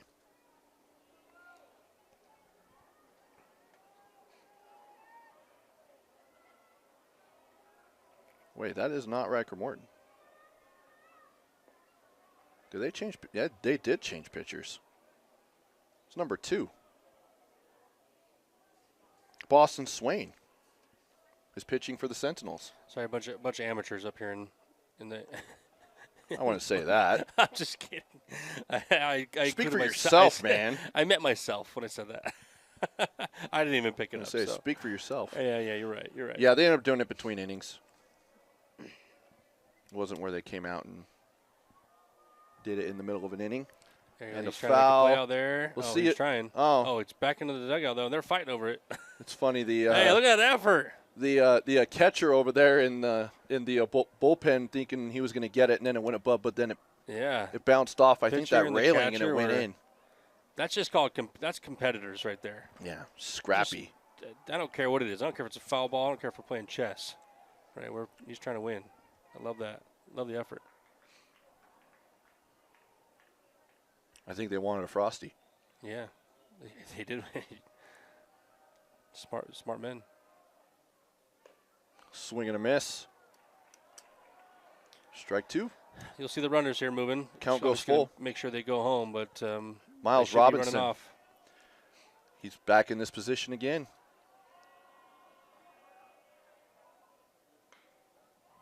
He loves these full counts. Under to first, yeah. And that'll end the inning. So no harm done there for Mountain Ridge, but still a 7-run lead. As we go to the top of the 7th, Mountain Ridge with their final 2 outs. They need 7 runs. What did I say? Final 3 outs. Oh, what did I say? Final 2 outs. Oh, final 3.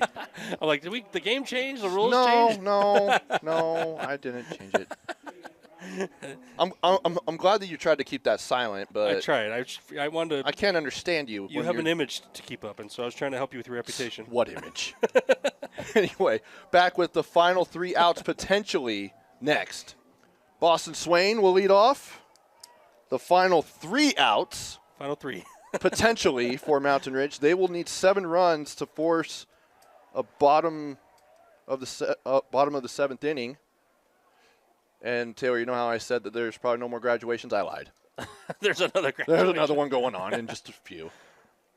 People are piling into the Marriott Center. Probably another graduation. They're even at piling 10 into o'clock. the Marriott Center. The Marriott, not the Huntsman, the Marriott.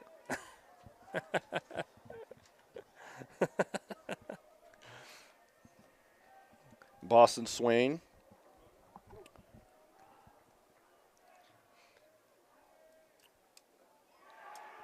And That's strike 3. What a great sequence right there by Tate Young.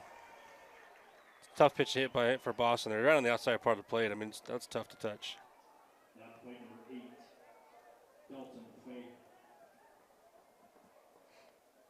Dalton Fay. Hit by pitch, strikeout, and flew out to left field.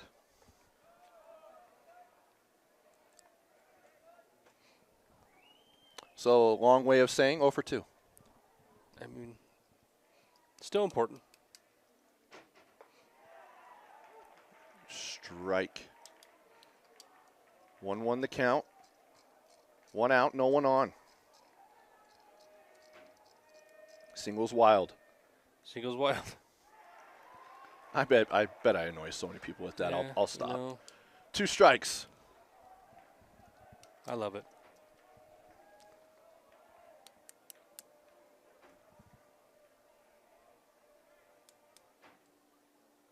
Setting up way outside there. And the purpose of that is obviously knowing that he's probably not going to call third strike there, but they're hoping to get him swinging, right, chasing right there. So, and it could be a setup pitch, too, for something else. Maybe a curveball in the dirt or an inside pitch here. Here's the pitch. Oh, looks like it's high. It's high for a ball. Now I'll be curious to see if he does attack with off speed or if he ends up coming back with a fastball here. Or it's kind of that cat and mouse game they play.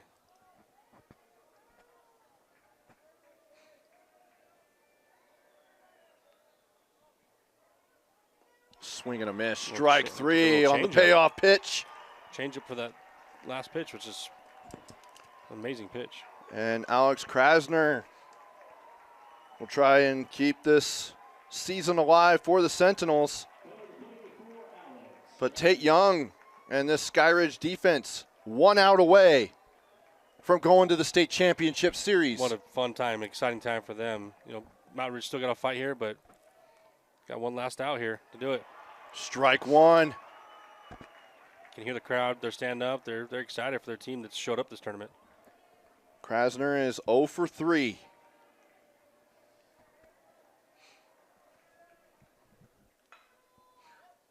Chopper to third, over to first, and that's it. The Skyridge Falcons are going to the state championship series. For the first time since 2023. Yep, they showed the whole tournament so far why they belong as a top 2 team. They've come out, hit the ball really well, pitched really well, played defense really well. I mean, they've just done everything at every single level. Had pitchers that came in. Butters came in, did a good job today, not pitching a bunch. You just have guys that need to show up, and that's what they did. Taylor, we have one more job to do. Our Tab Bank player of the game. Yeah, I think I would say Zayden Bai. Yeah, or are you going to go with the pitcher again? No. I think it's Zayden Bai. I think Butters did a good job to hold them over, but I think it was Zayden Bai with the 2 triples and a bunch of RBIs and a single 3 for 3 day. I don't know. 3 for 4 day. But no, he put a bunch of runs up on the board for him. So I go Zayden Bai. I would agree. All right, we agree on something. Hey, that's a first. So that means we won't have an if game tomorrow at 4:30 with Skyridge. They will play in the state championship series against the winner of Lehigh and American Fork. Game 1 of that best-of-3 series will take place Friday at UCCU Ballpark on the campus of Utah Valley University beginning Friday at 7 o'clock. So the Falcons will have a day off. Good for them. And maybe it's good or maybe it's bad. I don't think we'll know. Some teams play better when they get a break. I think with how Skyridge is playing, I bet they wish they played tomorrow. Not in an F game, but I think they'd rather keep playing. Our bats are hot. Why do we stop? And the only thing that's good for them is they get a rest day for their pitchers to get ready for Friday and Saturday. But other than that, I think that they'd rather be playing tomorrow. Exactly. All right, we'll go ahead and step aside and stop the stream for a little bit. We'll be back about, I would say, a little after 6:15, maybe 6:20. 7:15, 7:20. Yeah, 7:15, 7:20. It's been a long day. For our nightcap, which is Lehigh Riverton. So if you tune in around 7, be patient. Just keep coming back. We'll got to give them time to warm up and get the lineups going and everything, and then we'll see if we get our state championship series set tonight, or it's American Fork Lehigh. Yes. American Fork. You said Riverton. Did I? I've got softball too, because Riverton's going to the state championship. You got a lot going on. So hey, I hope you don't mind me correcting I'm not you. an idiot, people. I promise. I promise. Oh my gosh. American This Fork. is Hey, what about embarrassing. us? I'm just going to sign off. American Fork Lehigh coming up at around 7:15, 7:20 here on KSLSports.com.